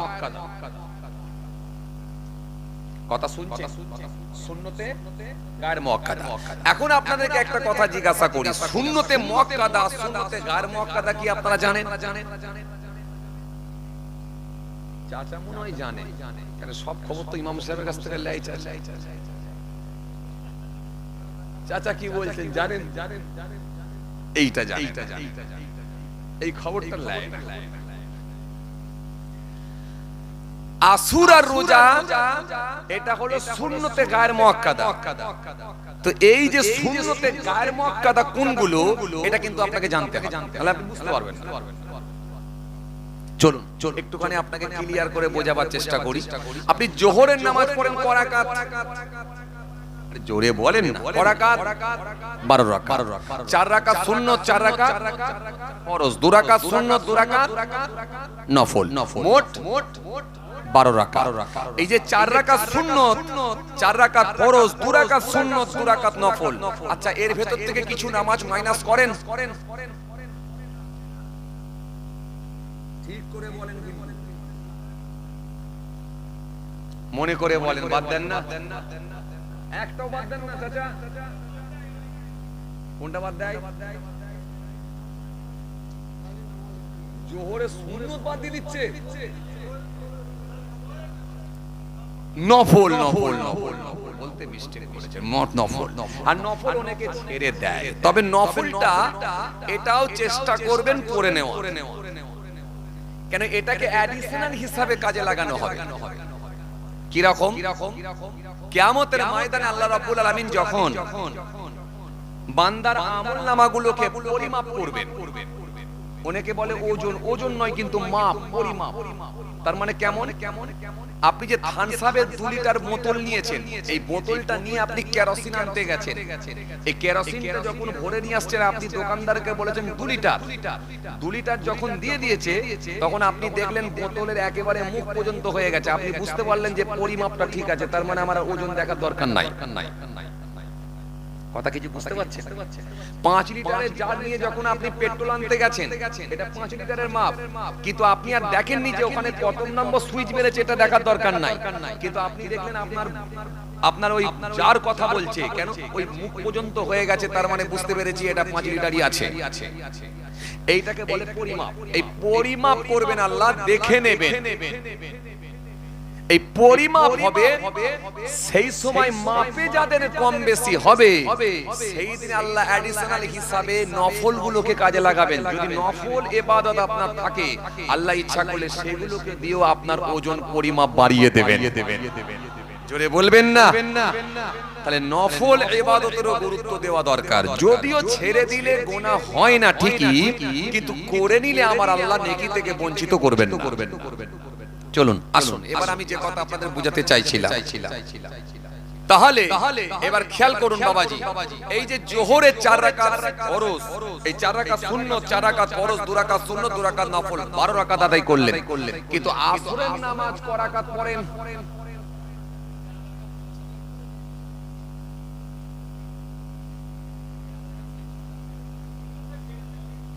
সুন্নতটা অনেকে ছেড়ে দেয়, পরে মাঝে মাঝে পড়ে, মাঝে মাঝে ছেড়ে দেয়, তার মানে 4 রাকাতই পড়ার লোক বেশি। আচ্ছা এটা কেন ছেড়ে দেয়? ওটাই আপনারা জানতেন না, এটাই হলো গায়ের মুআক্কাদা। আর জোহরের যে 4 রাকাত সুন্নত পড়লেন, ওটা হলো সুন্নতে মুআক্কাদা। সুন্নতে মুআক্কাদা, সুন্নতে গায়ের মুআক্কাদার ভাগ কি? নবী যেটাকে কন্টিনিউ করেছেন সেটা সুন্নতে মুআক্কাদা হয়ে গেছে, ছেড়ে দিলে গুনাহ হবে। আর নবী যেটাকে ছেড়েছেন সেটা গায়ের মুআক্কাদা হয়েছে, তার মানে আমরা ছেড়ে দিলেও গুনাহ হবে না, আর পড়ে নিলে আল্লাহ নেকি দেবেন, তাকে বঞ্চিত করবেন না। জোরে হবে না? তাহলে আপনি যদি পড়েন নেকি পাবেন, কিন্তু মাঝে মাঝে যদি ছেড়েও দেন কিন্তু আপনার গুনাহ হবে না। যেমন ফজরের 2 রাকাত সুন্নত, এই 2 রাকাত সুন্নতটা হলো সুন্নতে মুআক্কাদা, ছেড়ে দিলে গুনাহ হবে। ফরজ তো আপনাকে পড়তেই হবে। যেমন এশার 4 রাকাত সুন্নত, এই 4 রাকাত সুন্নতটা হলো সুন্নতে গায়ের মুআক্কাদা, অনেকে ছেড়ে দেয়, কিন্তু এরপরে 4 রাকাত ফরজটা পড়ে, তারপরে 2 রাকাত 2 রাকাত নফলটা আবার অনেকে ছাড়ে, অনেকে পড়ে, এরপরে 3 রাকাত বেতেরটা কিন্তু ছাড়ে না, কেন? এটা ওয়াজিব। কথা কিছু বুঝতে পারছেন? এটা ছাড়বে না, কেন? ওয়াজিব ফরজ আল্লাহর হুকুম, এটা ছাড়বে না। এরপরে কি 2 রাকাত নফল, অনেকে পড়ে আবার অনেকে ছাড়ে। কিন্তু এই যে 4 রাকাত সুন্নত, এই সুন্নতটা হলো সুন্নতে গায়ের মুআক্কাদা, ছেড়ে দিলে গুনাহ হয় না, কিন্তু পড়ে নিলে আল্লাহ নেকি দেবে, তাকে বঞ্চিত করবে না। তাহলে সুন্নতে মুআক্কাদা সুন্নতে গায়র মুআক্কাদা আপনারা বুঝে গেছেন। তাহলে নবী যেগুলো বলেছেন বা করেছেন সেগুলো সুন্নত হিসাবে আল্লাহ আমাদের জন্য করে দিয়েছেন। নবী দিয়েছেন বলে আমাদের জন্য সুন্নত, যেটা কন্টিনিউ করে গেছেন সেটা হলো সুন্নতে মুআক্কাদা, যেটা ছেড়েছেন মাঝে মধ্যে সেটা হলো সুন্নতে গায়র মুআক্কাদা। মনে থাকবে ইনশাআল্লাহ, মনে থাকবে ইনশাআল্লাহ। ঠিক ঠিক আশুরার রোজাটাও হলো নবী বললেন কি সুন্নতে গায়র মুআক্কাদা। তার মানে বলেন বলেন বলেন দেখলেন চাচা খুব ভালো ধরেছে। চাচা বলছিল না ইমাম সাহেব ধরিয়ে দিয়েছে, ওটা খুব ভালো ধরেছেন। যেমন এবার এইটাও ভালো ধরে নিয়েছেন, তো এটা ভালো ধরে নিয়েছে। তাহলে ছেড়ে দিলে গুনাহ হবে না, আর করে নিলে নেকি হবে। এবার আসেন নেকি কতটা। এখন পর্যন্ত কিন্তু যারা রোজা রেখেছে তারা বলছে আমরা লসে রান করছি, 2 দিন শুকিয়ে রইল, আরে কথা বলে। কেউ আবার বলছে 3 দিন শুকিয়ে রইল, লসে রান করছি, কথা কয় না। আর যারা রাখেনি তারা বলছে ওই যে হুজুর বলল ছেড়ে দিলে গুনাহ নেই, ছেড়ে দিলে যখন গুনাহ নেই তো খাবুনি কেন? আরে কথা বলে, ছেড়ে দিলে যখন গুনাহ নেই তো খাবুনি কেন? চা পান টান খেয়ে একবারে ভালো করে পুরো উড়িয়ে দিয়েছে সারাদিন ধরে। আর এরা যারা রেখেছে তারা বলছে আমরা কি লসে রান করলুম, 2 দিন শুকিয়ে রইল। মানুষের কাজে কখন মন বসে বলেন তো? যখন সে পারিশ্রমিকটা জানতে পারে। আপনি ইঞ্জিন ভ্যানের ড্রাইভার, ইঞ্জিন ভ্যানের চালক, আপনি যখন ইঞ্জিন ভ্যান চালাবেন, আপনাকে যদি কেউ কন্টাক্ট করে ভাই এখান থেকে 3000 ইট তুলে ওই রাস্তার উপরে আমি একটা দোকান করছি, ওই দোকানের সামনে পৌঁছে দিতে হবে ইটটা, এই 3000 ইট তুলে ওখানে পৌঁছে দেবে, তোমাকে আমি 4000 টাকা দেবো। ওর কাজে অনেক মন বসবে, ওর কাজের মনোযোগটা অনেক বেড়ে যাবে। হাঁটুর উপরে তো লুঙ্গি তুলে কাজ করবেই, প্রয়োজনে কেঁচাও বানতে পারে, তবু কিন্তু হাল ছাড়বে না। আরে কথা বলছেন না কেন? কিন্তু ওকে যদি বলা হয় যে ভাই তুমি এখান থেকে ইটটা তুলে সামনে রাস্তার উপরে আমার মোড় মাথায় দোকানটা করছি ওখানে পৌঁছে দাও, আমি তোমাকে বেতন মাইনে একটা কি বলে তোমাকে একটা আমি পারিশ্রমিক একটা দিয়ে দেবো, মজুরি একটা দেবো, খারাপ দেবো না, বিবেচনা করি দেবো। এখন ও যদি একবার 200 ইট বয়ে নিয়ে যায়, নিয়ে যাওয়ার পর ঘুরে এসে মাথাটা চুলকে বলছে পারিশ্রমিক দেবে বলছে, বিবেচনা করে এখন কি দেবে কি জানি না, দরকার নেই, ভালোই কষ্ট হচ্ছে। এসে বলছে ভাই তুমি অন্য ভ্যান করে নাও, আমার দ্বারা হবে না ভাই। বলবে না? কেন? ওই যে বলেছে বিবেচনা করে দেবো, তার মানে ভাবছে মাল করি ভালো হবে না। আর যখন বলে দিয়েছে 4000 টাকা দেবো, তখন ও বুঝতে পেরেছে রাত দিন সমান করে দিয়ে আমাকে যে কোনো ভাবে মাথার ঘাম পায়ে ফেলে হোক, জমিনে ফেলে হোক, দরকার হলে কেঁচা বেঁধে হোক, হাঁটুর উপরে লুঙ্গি থেকে যদি একবারে তুলে যদি কেঁচাও মানতে হয় তবু মাল আমি পৌঁছে দেবো। কেন? 4000 টাকা আছে। আরে কথা বলছেন না কেন? টেম্পার আলাদা পারবে না? এখন যারা রোজা রেখেছে তারা বলছে আমরা লসে রান করেছি, যারা রাখেনি তারা বলছে আমরা গেনার। ওই যে হুজুর বলে দিল ছেড়ে দিলে গুনাহ নেই, আর যারা রাখেছে তারা বলছে তাহলে আমরা কি লসে রান করলুম? এখন এরা কতটা সওয়াব পাবে, কতটা মালকুড়ি পাবে জানাতে হবে তো। মালকুড়ি না জানালে এদের আগ্রহটা বাড়বে কি করে?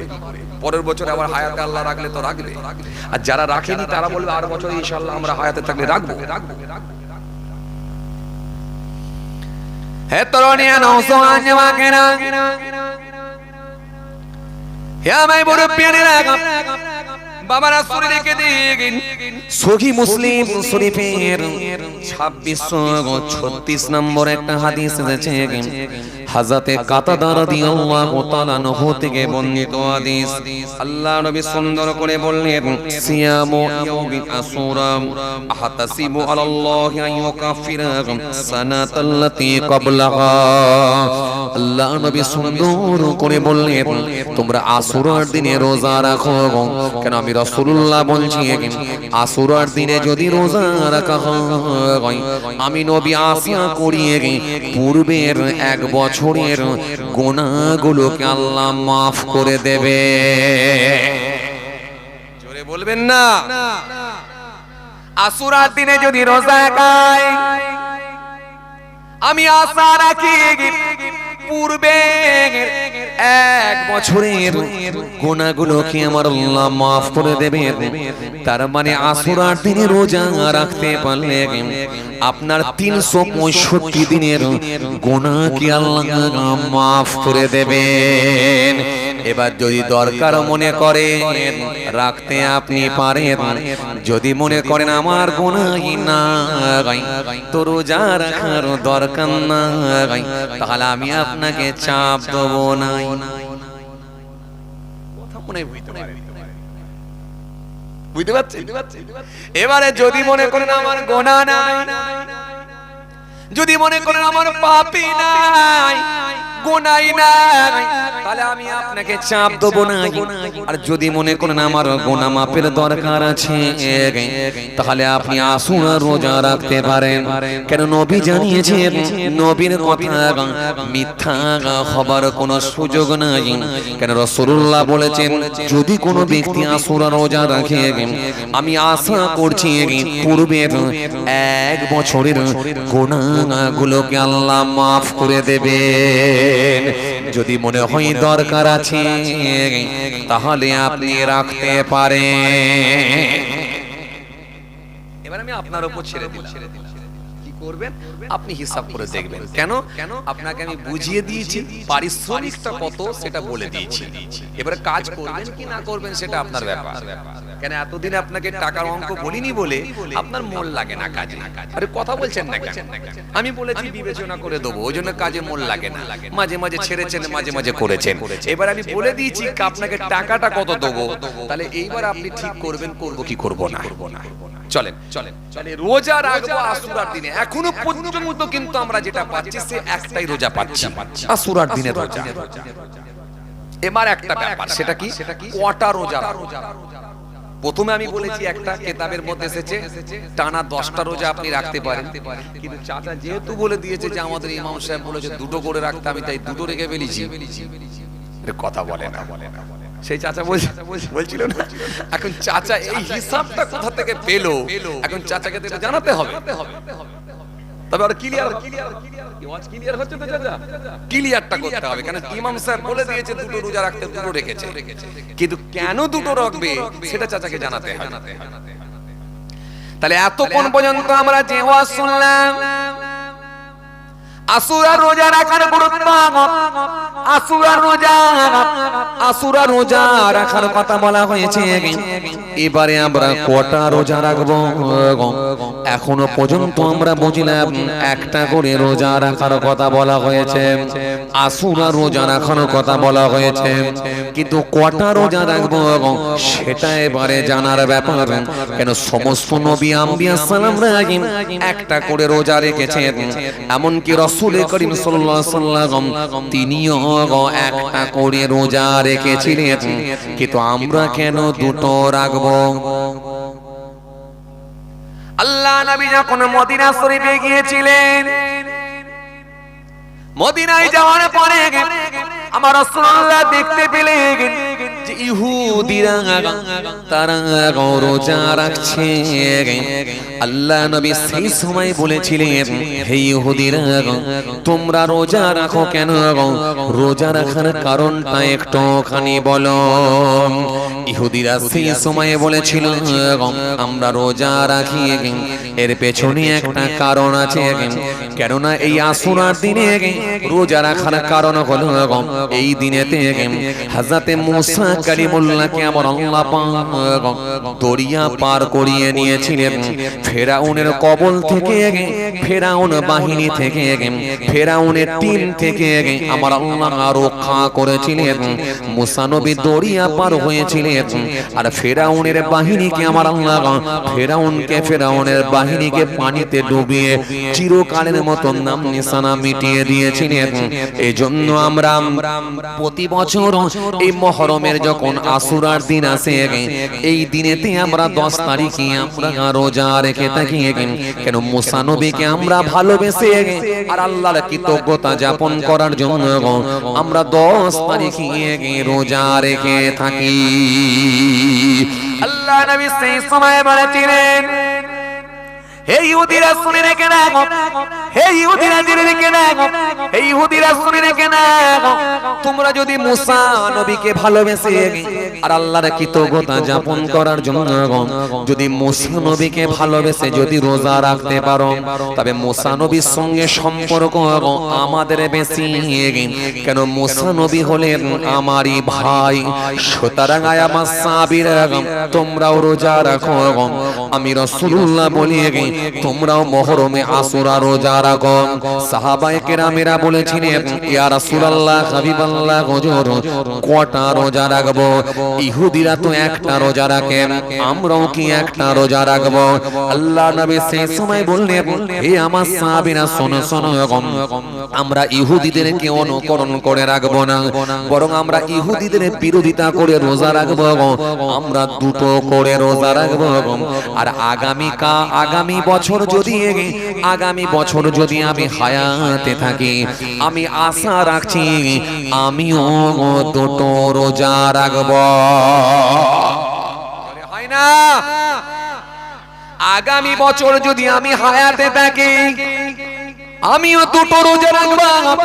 তার মানে এখান থেকে প্রমাণিত হলো রাসূলুল্লাহ তখন পর্যন্ত একটা রোজা রেখেছিলেন। এইজন্য নবী বললেন আগামী বছর আমি হায়াতে থাকলে আমিও দুটো রোজা রাখবো। কিন্তু মুহাদ্দিসিন কেরামগণের মতে, ফাকিহগণের মতে পরের বছরে আমার নবী আর পরের বছরে মুহররম মাস পাননি, পরের বছর আর আশুরা রোজা রাখার সুযোগ হয়নি। তার আগে তিনার ওফাত হয়ে গিয়েছিল, ইন্তেকাল হয়ে গিয়েছিলেন। তবে ফাকিহগণের মতে, মুহাদ্দিসিন কেরামগণের মতে যেহেতু রাসূলুল্লাহ দুটো রোজা রাখার ইচ্ছা পোষণ করেছিলেন, তাই উম্মতে মুহাম্মাদী দিগকে দুটো করে রোজা রাখতে হবে। কথা ক্লিয়ার চাচা? এই বুঝে এলো? এইবার চাচার কাছে বুঝে এলো। তাহলে একটা রোজার দলিল অনেক পেয়েছেন, কিন্তু আপনাকে আমি কি বলেছিলাম? নবী আমাদের জন্য শরীয়ত, নবী যেটা বলে দেবে সেটাই দলিল হয়ে যাবে। নবী যেহেতু বলে দিলেন আগামী বছরে আমি হায়াতে থাকলে আমিও দুটো রোজা রাখবো, তাই ওটাই আমাদের জন্য দলিল হয়ে গেল। তাই ফাকিহগণের মতে নবী রাখবেন বলে ইচ্ছা পোষণ করেছেন বলে, তাই উম্মতে মুহাম্মাদী দিগকে দুটো করেই রোজা রাখতে হবে। জোরে বলবেন না? তার আগে পর্যন্ত সমস্ত নবী আম্বিয়ারা একটা করে রোজা রাখতেন, আশুরা রোজা। কথা কিছু বুঝতে পারছেন বাবাজি? এই বুঝে যাচ্ছে কথা? এইবার হাদিস পাকের মধ্যে পাওয়া যায়, কিতাবের মধ্যে পাওয়া যায়, শেখ আব্দুল হক মুহাদ্দিস দেহলভী রাহমাতুল্লাহ আলাইহি তিনি লামাতুত তালকিন নামক কিতাবের মধ্যে তিনি আশুরা রোজা রাখার ফাজিলতগত ভাবে তিনটে পদ্ধতি তুলে ধরেছেন। প্রথম পদ্ধতি হলো একটা রোজা রাখা, এটা হলো অনুচিত। কেন? একটা রোজা যদি কেউ জেনে শুনে রাখে, ইচ্ছাকৃত রাখে, হতে পারে মান তাসাব্বা বিকওমিন ফাহুয়া মিনহুম, যে যাকে অনুসরণ করবে তার সঙ্গে তার হাসর হবে। এটা ইহুদিদের হতে পারে, অনুসরণ হয়ে যেতে পারে। এইজন্য শেখ আব্দুল হক মুহাদ্দিস দেহলভী রাহমাতুল্লাহ আলাইহি তিনি লামাতুত তালকিন নামক কিতাবের মধ্যে লিখেছেন আখে আশুরা রোজা রাখার ফাজিলতগতভাবে তিনটে পদ্ধতি রয়েছে। প্রথম পদ্ধতি হলো একটা রোজা রাখা, এটা হলো অনুচিত। দ্বিতীয় পদ্ধতি হলো দুটো রোজা রাখা, এটা হলো উত্তম। তৃতীয় পদ্ধতি হলো তিনটে রোজা রাখা, এটাও হলো উত্তম। সুতরাং কোন ব্যক্তি যদি 9, 10, 11 তিনটে রোজা রাখতে পারে এতে কোনো আপত্তি নাই। কোন ব্যক্তি যদি দুটো রোজা রাখে 9, 10 এতে কোনো আপত্তি নাই, কিংবা যদি রাখে 10, 11 এতে কোনো আপত্তি নাই। এটা হলো সুন্নতে গায়র মুআক্কাদা রোজা। আমার আল্লাহ রাখতে পারলে তাকে বিপুল পরিমাণের সওয়াবের হকদার করে দেবে। তাহলে রোজা রাখা মিটলো, রোজা মিটলো, রোজাটা মিটলো। এবারে নামাজ করাকাত পড়বে, নামাজ পড়ার কথাও কিন্তু এসেছে কিতাবের মধ্যে। তার মানে এগুলো হচ্ছে মূলত মুহররম মাসের কাজ। কথা বুঝে আসছে? কেন এই মাসে যদি আপনি এইগুলো করতে পারেন তাহলে আপনি তাকওয়াওয়ালা হয়ে যাবেন, আপনি মুত্তাকি হয়ে যাবেন, তাকওয়াওয়ালা হবেন। আর আল্লাহ পাক ভালোবাসেন কাকে? তাকওয়াওয়ালা ব্যক্তিটাকে। আপনি কতটা তাহাজ্জুদের নামাজ পড়েছেন এটা আল্লাহ দেখবে না, কতটা ভালো সুন্দর দাড়ি আপনার বেরিয়েছে এটা আল্লাহ দেখবে না, কত ভালো জুব্বা আপনি পড়তে পেরেছেন এটা আল্লাহ দেখবে না, কতটা জিকির করতে পেরেছেন এটা আল্লাহ দেখবে না। আল্লাহ দেখবে মানুষটা আমাকে কতটা ভয় করতে। কেন? আল্লাহর ভয় ভীতি যত বেশি আপনি ভেতরে ঢোকাতে পারবেন ততটা বেশি আপনি স্বচ্ছ হয়ে যেতে পারবেন, পরিষ্কার হয়ে যেতে পারবেন। জোরে বলবেন না? আল্লাহর ভয় ঢুকিয়ে যদি কোনো ব্যক্তি শুধু ফরজ আর ওয়াজিবগুলো করে যায় আর সুন্নতে মুআক্কাদাগুলো যদি করে যায়, আল্লাহ ইচ্ছা করলে তাকেও জান্নাতে দিতে পারে। আর আল্লাহর ভয় না ঢোকার কারণে ফরজ, ওয়াজিব, সুন্নত, সুন্নতে মুআক্কাদা, সুন্নতে গায়র মুআক্কাদা, নফল, আপনার মুস্তাহাব, আপনার কি বলে ফরজে আইন, ফরজে কিফায়া সব করেছে, কিন্তু তার ভেতর আল্লাহর ভয় নাই। তাহাজ্জুদের নামাজও পড়েছে, চাষতের নামাজও পড়েছে, 4 বার হজও করেছে, আবার বেটার বিয়েতে মোটা অঙ্কের যৌতুক নিয়েছে, অর্থাৎ পণ নিয়েছে। কথা মনে বুঝতে পারে? বুঝতে পারছেন? বেটার বিয়েতে মোটা অঙ্কের যৌতুক নিয়েছে, তার মানে বুঝতে হবে ওই লোকটার ভেতর আল্লাহর ভয় নেই। তাহাজ্জুদ নামাজ পড়েছে, চাষত নামাজ পড়েছে, ইসলাম পড়েছে, কিন্তু আবার দেখা যাচ্ছে নিজের বিবিটাকে মহিলা সমিতির হেড বানিয়ে রেখেছে। বুঝতে হবে ওই লোকটার ভেতরে আল্লাহর ভয় নেই। আর আল্লাহর ভয় যদি না ভেতরে থাকে তাহলে সেই লোকটা কিন্তু আল্লাহর কাছে প্রিয় বান্দা হতে পারবে না। একটা হাদিস এসেছে, জি একটা হাদিস এসেছে, রাসূল করিম সাল্লাল্লাহু আলাইহি ওয়াসাল্লামকে জিজ্ঞাসা করা হয়েছিল আইয়ুন নাসি আকরাম, ক্বালা আকরামুহুম ইনদাল্লাহি আতকাকুম। ওয়াল্লাহ নবী একটু বলুন, ওয়াল্লাহ নবী একটু বলুন সবথেকে সম্মানীয় ব্যক্তি কে? নবী বলেন ক্বালা আকরামুহুম ইনদাল্লাহি আতকাকুম। আমি নবী বলছি সেই মানুষটা আল্লাহর কাছে সবথেকে বেশি সম্মানীয় ব্যক্তি, যে লোকটা সবথেকে বেশি তাকওয়া করেছে, পরহেজগার হয়ে। এই পরহেজগার তাকওয়াওয়ালা লোকটাকে আল্লাহ পাক সবথেকে বেশি ভালোবাসে। কথা কিছু বুঝতে পারছেন? এই কথা বুঝতে পারছেন? তার মানে আল্লাহ আপনার বুকের ভেতরে আল্লাহর ভয় ভীতি কতটা ছিল এটা আল্লাহ দেখে নেবে। তাকওয়া, ভয়, জি ভয়, ভীতি, পরহেজগার আপনি কতটা হতে পেরেছেন, আল্লাহর ভয় ভীতি কতটা ঢোকাতে পেরেছেন, আত্মসমর্পণ করা, নিজেকে বিসর্জন দেওয়া কতটা দিতে পেরেছেন, আল্লাহ এটা দেখে নেবে। এই জন্য আল্লাহ কোরআনে কারীমের মধ্যে বললেন, সুন্দর করে আমার আল্লাহ জানিয়ে দিলেন কোরআনে কারীমের মধ্যে বললেন, ইয়া আইয়ুহাল্লাযীনা আমানুত্তাকুল্লাহ, হে ঈমানদারেরা তোমরা আমি আল্লাহকে ভয় করো, ওয়াকুলু কাওলান সাদীদা, আর তোমরা যখন কথা বলবে কথাগুলো সত্য কথা বলো। হে সবজি বিক্রেতা, 3 দিন আগে কারের পটল নিয়ে গিয়ে বেড়াচাপা বাজারে গিয়ে পানি ঝাপটা মেরে দিয়ে আর আল্লাহর কসম বলে আজকের টাটকা মাল বলে চালিয়ে দেবে না, তোমরা আমাকে ভয় করো, সত্য কথা বলো। ও জমি বিক্রেতা, জমির দালালি করতে গিয়ে, ও জমি বিক্রেতা জমির দালালি করতে গিয়ে 2,10,000 টাকা করে শতকগুলো কিনে নিয়ে 2,50,000 টাকা শতক বলে চালিয়ে দেবে আর মিথ্যার উপরে কসম খাবে, আল্লাহর কসম বলবে, বলে তুমি আল্লাহর কসম খেয়ে 2,50,000 টাকায় কিনেছে বলে চালিয়ে দিও না। ও তেলে ভাজা বিক্রেতা, বিকেলের চপ সিঙ্গারা গুলা সকাল বেলায় তেলেতে গরম করে রানিং কাস্টমার দেখে তেলেতে ভেজে যেন ছেড়ে দিও না।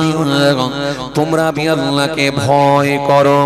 ইয়া আইয়ুহাল্লাযীনা আমানুত্তাকুল্লাহ, হে ঈমানদারেরা তোমরা আল্লাহকে ভয় করো। ওয়াকুলু কওলান সাদীদা, আর তোমরা সত্য কথা বলো। যদি তোমরা দুটো কাজ করতে পারো আমি কথা দিচ্ছি আমিও দুটো দেব। ইউসলিহ লাকুম আমালাকুম ওয়া ইয়াগফিরু লাকুম যুনুবাকুম, আমি আল্লাহ তোমাদের কাজগুলোকে শুদ্ধ করে দেব আর তোমাদের গুনাহগুলোকে আমি আল্লাহ ক্ষমা করে দেব। জোরে বলবেন না, আরো জোরে হয় না? তোমাদের গুনাহগুলোকে আমি আল্লাহ ক্ষমা করে দেব, কাজগুলোকে শুদ্ধ করে দেব আর গুনাহগুলোকে ক্ষমা করে দেব। ওয়া মান ইউতিল্লাহ ওয়া রাসূলাহু ফাকাদ ফাযা ফাওজান আযীমা, আর যে ব্যক্তি আল্লাহ আল্লাহ রাসূলের আনুগত্য স্বীকার করবে, আল্লাহ আল্লাহ রাসূলের বিধানকে মেনে চলবে, অবশ্যই সেই ব্যক্তিটা অবশ্যই সফল হবে, অবশ্যই সফলতা পাবে। আরো জোরে বলেন, আরো জোরে বলেন। এই জন্য যদি আপনি আল্লাহকে ভয় করে সত্য কথা বলতে পারেন, আল্লাহ আপনাকে দুটো জিনিস দেবেন বলেছেন। এক নম্বরে কি? এক নম্বরে তোমাদের গুনাহগুলোকে আমি আল্লাহ ক্ষমা করব আর তোমাদের কাজগুলোকে আমি আল্লাহ শুদ্ধ করে দেব। কোরআন শরীফের মধ্যে আল্লাহ ফের অন্য জায়গায় বললেন, বালা মান আওফা বিহাদিহি ওয়াত্তাকা ফাইন্নাল্লাহা ইউহিব্বুল মুত্তাকিন। আল্লাহ কোরআনের মধ্যে বললেন ওই ব্যক্তিগুলোকে আমি আল্লাহ পছন্দ করি, ভালোবাসি, যে ব্যক্তিগুলো ওয়াদা পূরণ করেছে আর তাকওয়া অবলম্বন করেছে। নিশ্চয় আমি আল্লাহ মুত্তাকি লোকগুলোকে ভালোবেসে থাকি। আল্লাহ ভালোবাসে, আরে কথা বলে না, কাকে ভালোবাসে? আরে কথা বলে না, কাকে ভালোবাসে আল্লাহ? মুত্তাকি বলতে কারা? ভালো কাজ করে,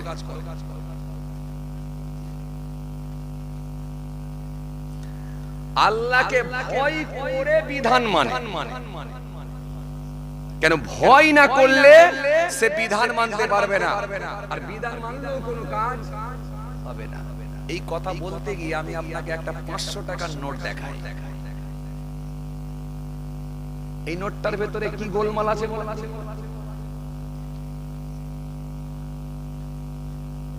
ইউটিউবাররা ভালো করে তুলে না, এটাই তোমাদের মেন হেডলাইনে থাকবে। কি আছে বলেন এই নোটটার ভেতরে? এইবারে বুঝতে পারছি কি আছে? ছেঁড়া। এইবারে এই নোটটা কিন্তু কোন একটা জায়গায় জলসা কমিটি আমাকে দিয়েছে, আমি নাম বলছি, কথা বুঝতে পারছেন? আচ্ছা এবারে বলে, যে নোটটা পটলওয়ালা নেয় না, যে নোটটা সবজিওয়ালা নেয় না, যে নোটটা মুদিখানা দোকানদার নেয় না, যে নোটটা পেট্রোল পাম্প নেয় না, সেই নোটটা কি হুজুরের কাছে চলবে বলে মনে হয়? কথা বলে না। আমি তখন ওই কমিটি দেখলো, আমি নাম বলছি ইউটিউব হচ্ছে তো নাম বলছি, জায়গার নাম বলবো না। তখন ওই কমিটি দেখলো বা কোন যে ব্যক্তিটা আমাকে টাকা দিয়েছে সে দেখলো যে এই নোটটা যখন কোন জায়গায় চলছে না, একমাত্র চলাবার জায়গা সেটা হলো হুজুর। কেন? ওই যে টাকার ভাঁজেতে ফেলে দিয়ে আসসালামু আলাইকুম হুজুর দোয়া করবেন, আবার পরের বছরে আপনাকে আসতে হবে হুজুর, ভেতরে করিয়ে দিল, চলে গেল হুজুরের পকেটে। হুজুর তো আর দেখে শুনে নোট গুনে নেবে না, থুতু মেরে নোট গুনবে না, সে গুনলেও তো আবার সমালোচনা। দেখেছো? এই হচ্ছে তিনি প্রচার করতে গেছে। হ্যাঁ, নোট গুনে নিচ্ছে, মুদিখানা দোকানে গেলে নোট গুনে নেবে, থুতু মেরে ঠিক আছে, অসুবিধা নেই, সমালোচনা হবে না। জরির দোকানে গেলে সেখানে নোট গুনে নেবে, থুতু মেরে, অসুবিধা নাই। সবজির দোকানে গেলে থুতু মেরে নোট গুনে নেবে, অসুবিধা নাই। কুরবানিতে গরু কিনতে যাবেন, সেখানে থুতু মেরে নোট গুনে নেবে, অসুবিধা নাই। আপনি জমি কিনতে যাবেন, লাখ লাখ টাকা দেবেন, থুতু মেরে একবারে নোট গুনে নেবে, এরম করে দেখে নেবে, অসুবিধা নেই। কিন্তু হুজুর দেখে নিলে অসুবিধা আছে, কথা বলে না। এমনি লুঙ্গি তুলতে ভয় লাগছে রে ভাই। এমন লোক আছে গাছে কিন্তু তুললে বলবে লুঙ্গি হাঁটুর উপরে তুলে দিয়েছে, খুব বিপদ। এই হুজুর লোকেদেরকে খুব বুঝে চলতে হয়। কেন? সাদা জামা, জোরে হাঁটলে বলছে হুজুর দাওয়াত পেয়েছে, আস্তে হাঁটলে বলছে খুব খেয়েছে। তো কোথায় যাবেন বলেন দেখি, এদের পিছন ছাড়বে না। তা আসেন এবার মূল কথাই আপনাকে বোঝায়। তাহলে এই নোটটা নিশ্চয়ই যে দিয়েছে সে 100% জানে তো, জেনে বুঝে তার মানে হুজুরের নোটের ভেতরে দিয়েছে। যা তুই যাবি, যা হুজুরের ভেতরে চলে যা, বেরিয়ে গেলাম। এখন এই নোটটা আজকে পকেটে করে নিয়ে আমি প্রায় কম বেশি প্রায় 2 মাসের কাছাকাছি ঘুরছি। কথা বলে আমি কিন্তু কোনো জায়গায় চালাইনি। আমি জানি ছেঁড়া ফাটা কিছুটা নোট হলে পেট্রোল পাম্পে চলে। তো একদিন পেট্রোল পাম্পে দেখালাম, দিয়ে দিইনি নোটের মধ্যে, তাহলে তো সব শেষ, তাহলে তো ও আর আমার মধ্যে তফাৎ থাকবে না। আমি তাকে আলাদাভাবে দেখালাম পেট্রোল পাম্পে, তেল নিয়ে বললাম ভাই এই নোটটা একটা কাটা নোট এসে গেছে, এই নোটটা কি চলবে? তখন পেট্রোল পাম্পওয়ালা তেল দিয়ে দেখে বলল না হুজুর এটা চলবে না, এই কেটে বেরিয়ে গেছে। এমনি যদি হালকা পাতলা ফাটাফুটি থাকতো দেখতুন, কিন্তু এটা কেটে বেরিয়ে গেছে, চলবে না। তাই মনে মনে ভাবলাম তাহলে চলবে না, এটাকে ভাঁজ করে আলাদা করে রেখে দিই, এটা আমাকে গচ্চাটা দিতে হবে আর কি বলে আলাদা করে সাইড করে রেখে দিয়েছি। তো এখন আপনাদের সামনে আমি যে প্রশ্নটা করছি যে তাহলে যিনি জলসা করছেন তিনি কি শুধু আল্লাহকে ভয় করবেন, না যিনি কমিটি তিনি আল্লাহকে ভয় করবেন? কথা বলে নাকি না যিনি শ্রোতা তিনি শুধু আল্লাহকে ভয় করবেন? সবাই কি যদি ভয় করতে হয় তাহলে এই কাটা নোটটা কেমন করে এলো বলে? তার মানে আপনাকে বুঝতে হবে এখনো পর্যন্ত আল্লাহর ভয় ভেতরে আমাদের নেই। হয়তো আমি জলসা দিচ্ছি, হয়তো আমি জলসা করছি, হয়তো আমি জলসা শুনছি, কেন এই 3 গ্রুপের লোকই তো জলসা। আরে কথা বলেন, কেউ দেয়, কেউ শোনে, কেউ করে, এই 3 গ্রুপের লোকই তো জলসা। যাবো কথা বলে বলছি এই 3 গ্রুপের লোকই জলসা তো। তাহলে 3 গ্রুপের লোকের ভেতরে দেখা যাচ্ছে কোন না কোন গ্রুপের লোক এখনো পর্যন্ত আল্লাহর ভয় ভীতি ঠকাতে পারেনি, যার কারণে কিন্তু আমরা এখনো পর্যন্ত ওই ঠকানো কাজ থেকে আমরা বিরত থাকতে পারিনি। তার মানে আপনাকে বুঝে নিতে হবে আল্লাহর ভয় কিন্তু আমাদের ভেতরে এখনো আসেনি। যদি আসতো তাহলে এই কাজটা অন্তত করতে পারতাম না। তার মানে এখনো আপনি আল্লাহকে ভয় করতে পারেন। এবার আপনি যত জলসা দেন কোনো কাজ হবে, এবার আপনি যত ঈদ বকরিদ পড়েন কোনো কাজ নেই, এবার আপনি যত জুম্মা পড়েন 5 ওয়াক্ত পড়েন কোনো কাজ নেই। কেন? আপনার ভেতরে তো আল্লাহর ভয় নাই। কথা কিছু বুঝতে পারছি? আরে ভয় বলতে কোনটা ভয়? কোনটা ভয়? আপনি একটা মুদিখানা দোকানে গেছেন, লম্বা একটা ফদ্দ নিয়ে গেছেন, ফদ্দ সদা কিনবেন, ওই ফদ্দর উপরে লেখা আছে কি মুড়ি 1 কিলো, সরষের তেল 500, মুসুর ডাল 500, ডিম 10টা, আপনার মুগ ডাল 500, আপনার হলদি গুঁড়ো 250, লঙ্কা গুঁড়ো 250 বলে আপনি লম্বা একটা ফদ্দ করেছেন। খুব ভালো করে বুঝবেন, ওই ফদ্দটা যখন দোকানদারকে ধরিয়ে দিয়ে আপনি বাজারে চলে গেছেন, সবজি মার্কেটে গেছেন, খালি দোকানদারকে বললেন ভাই তুমি মালগুলো রেডি করে রাখো, আমি সবজি বাজারে যাচ্ছি, বাজার করে নিয়ে আসি। যখন বাজার করতে চলে গেলেন, এখন আপনার হাতে পাল্লা পড়ে আছে, আপনি 5 গ্রাম 10 গ্রাম বেশিও দিতে পারেন, কমও দিতে পারেন। আরে কথা বলছেন না কেন? কিন্তু যখন আপনি এই পাল্লায় চাপালেন মুড়ি 1 কিলো চাপিয়ে দিয়ে আপনি যখন মনে মনে ভাবছেন ক্রেতা যিনি কিনতে এসেছেন তিনি এখানে নাই, কিন্তু দেখছে একজন জমিন আসমানের মালিক আল্লাহ, তিনাকে আমি লোকাতে পারবো না, সুতরাং এখানে যদি 2 গ্রাম বেশি হয় তো যাক, কম না হয়। মুড়ি কিনলেন, মুড়িটা যখন ওজন করলেন 5 গ্রাম বেশি হয়ে গেল। সরষের তেল 1 কিলো দিতে গিয়ে 3 গ্রাম বেশি হলো। তো আপনার চিনি 500 গ্রাম দিতে গিয়ে 1 গ্রাম বেশি হলো। কোনোটাই 5 গ্রাম, কোনোটাই 2 গ্রাম, কোনোটাই 3 গ্রাম বেশি হলো। কেন আপনি একটাই কথা মনে করেছেন, চিনি চিনি ক্রেতা এখানে নাই, কিন্তু জমিন আসমানের মালিক আল্লাহ দেখছে, তিনাকে লোকাতে পারবো না। ইন্নাল্লাহা কানা সামিয়াম বাসীরা, নিশ্চয়ই তিনি সমস্ত কিছু শোনেন এবং দেখেন, তাকে লোকানো যায় না। যখন এই ভয়টা দেখি 1 গ্রাম 2 গ্রাম 3 গ্রাম করে দিয়ে যখন আপনি ওই কাস্টমারকে যখন দিয়ে ব্যাগে ভরে দেবেন, ওই কাস্টমার যখন ওই মাল নিয়ে যখন চলে যাবে, বাড়িতে গিয়ে যদি ওজন করে দেখে 3 গ্রাম বেশি এসেছে তো কম আসে না, 2 গ্রাম বেশি এসেছে তো কম আসে না, 1 গ্রাম বেশি, পারফেক্ট লোক, ওই লোকটার ভেতরই আল্লাহর ভয় ঢুকেছে।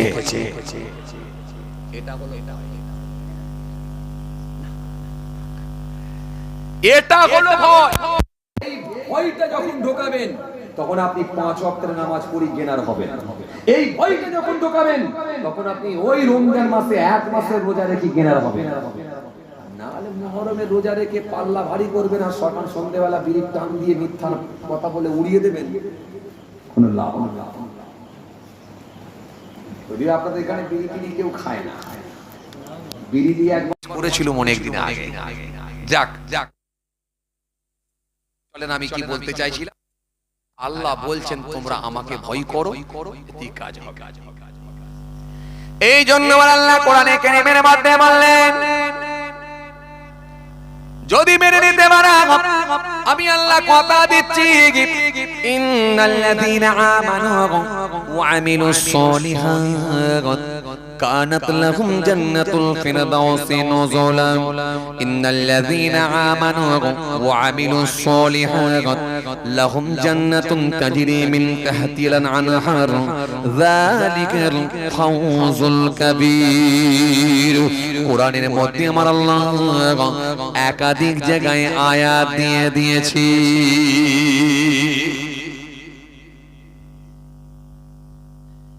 এই লোকটাকে কিন্তু আল্লাহ ভালোবাসে। আমার একটু মনে পড়ে যাচ্ছে, বাগদাদের জমিনে একজন তাকওয়াওয়ালা লোক ছিলেন। তাকওয়াওয়ালা লোক, পরহেজগার লোক, তাকওয়াওয়ালা লোক। কেমন তাকওয়াওয়ালা লোক? প্রতিবেশী মানুষগুলো বলছে ওই মানুষটার কোনোদিন ফজরের নামাজ কাজা হয়েছে নাকি তাও আমাদের জানা নাই। শোনেন, নামাজিকে চেনা যায় 2 ওয়াক্তের নামাজ দিয়ে, একটা হলো এশার ওয়াক্ত, একটা হলো ফজরের ওয়াক্ত। আরে কথা বলছেন না কেন? এশার ওয়াক্ত আর ফজরের ওয়াক্ত দিয়ে নামাজিকে টেস্ট করা যায়। নামাজকে বলো না কাজ আছে, কাজকে বলো আমার নামাজ আছে। নামাজকে বলো না কাজ আছে, কাজকে বলো আমার নামাজ আছে। জোহর গেল কাজের চাপে, আসর গেল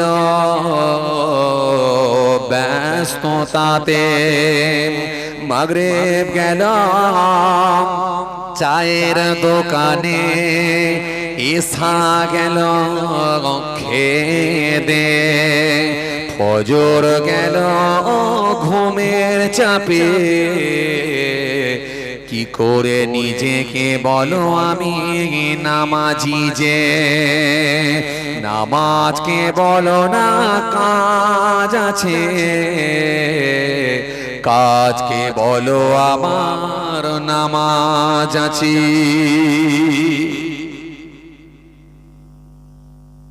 কথা কিছু এশার ওয়াক্ত আর ফজরের ওয়াক্ত, এই 2 ওয়াক্তের নামাজ দিয়ে নামাজিকে টেস্ট করা যায়।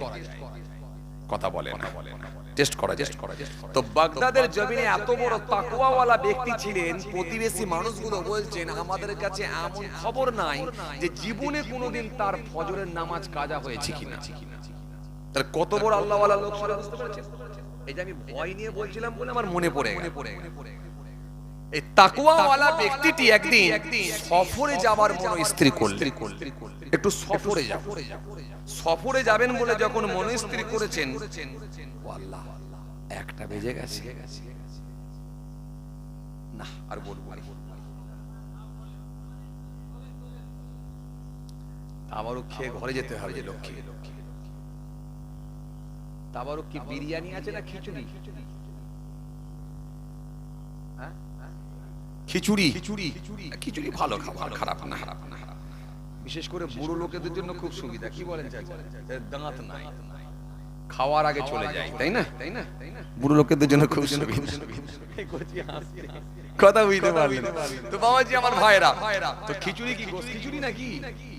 যাক, তাহলে ঠিক আছে, মাশাআল্লাহ, কোর্স কমপ্লিট। কথা বুঝতে পারছেন তো বাবাজি আমার ভাইরা? ঘড়ির কাঁটায় 1টা বেজে গেছে, আর বলবো না। আল্লাহ নিয়ে এলে ফের কোন ইনশাআল্লাহ হবে। সবাই আমার জন্য দোয়া করবেন, অনেক টাইম হয়ে গেছে। এটা বলতে গেলে আরো আধ ঘন্টা 40 মিনিট লেগে যাবে। কথা বুঝতে পারছেন? যাক, থাক এই পর্যন্তই। এই না, চাচা বলে আবার পরে হবে ইনশাআল্লাহ। তো যাই হোক, আমার জন্য দোয়া করবেন, আমি আপনাদের জন্য দোয়া করি। আমি তো প্রতি বছরই আসি ইনশাআল্লাহ। যাই হোক বাবাজি আমার ভাইরা, আল্লাহ নিয়ে এলে ফের কোনদিন হবে ইনশাআল্লাহ। আমার জন্য দোয়া করবেন। আসেন ছোট্ট করে দাঁড়িয়ে সালাম পাঠ করে দোয়া করে দেবো। নবী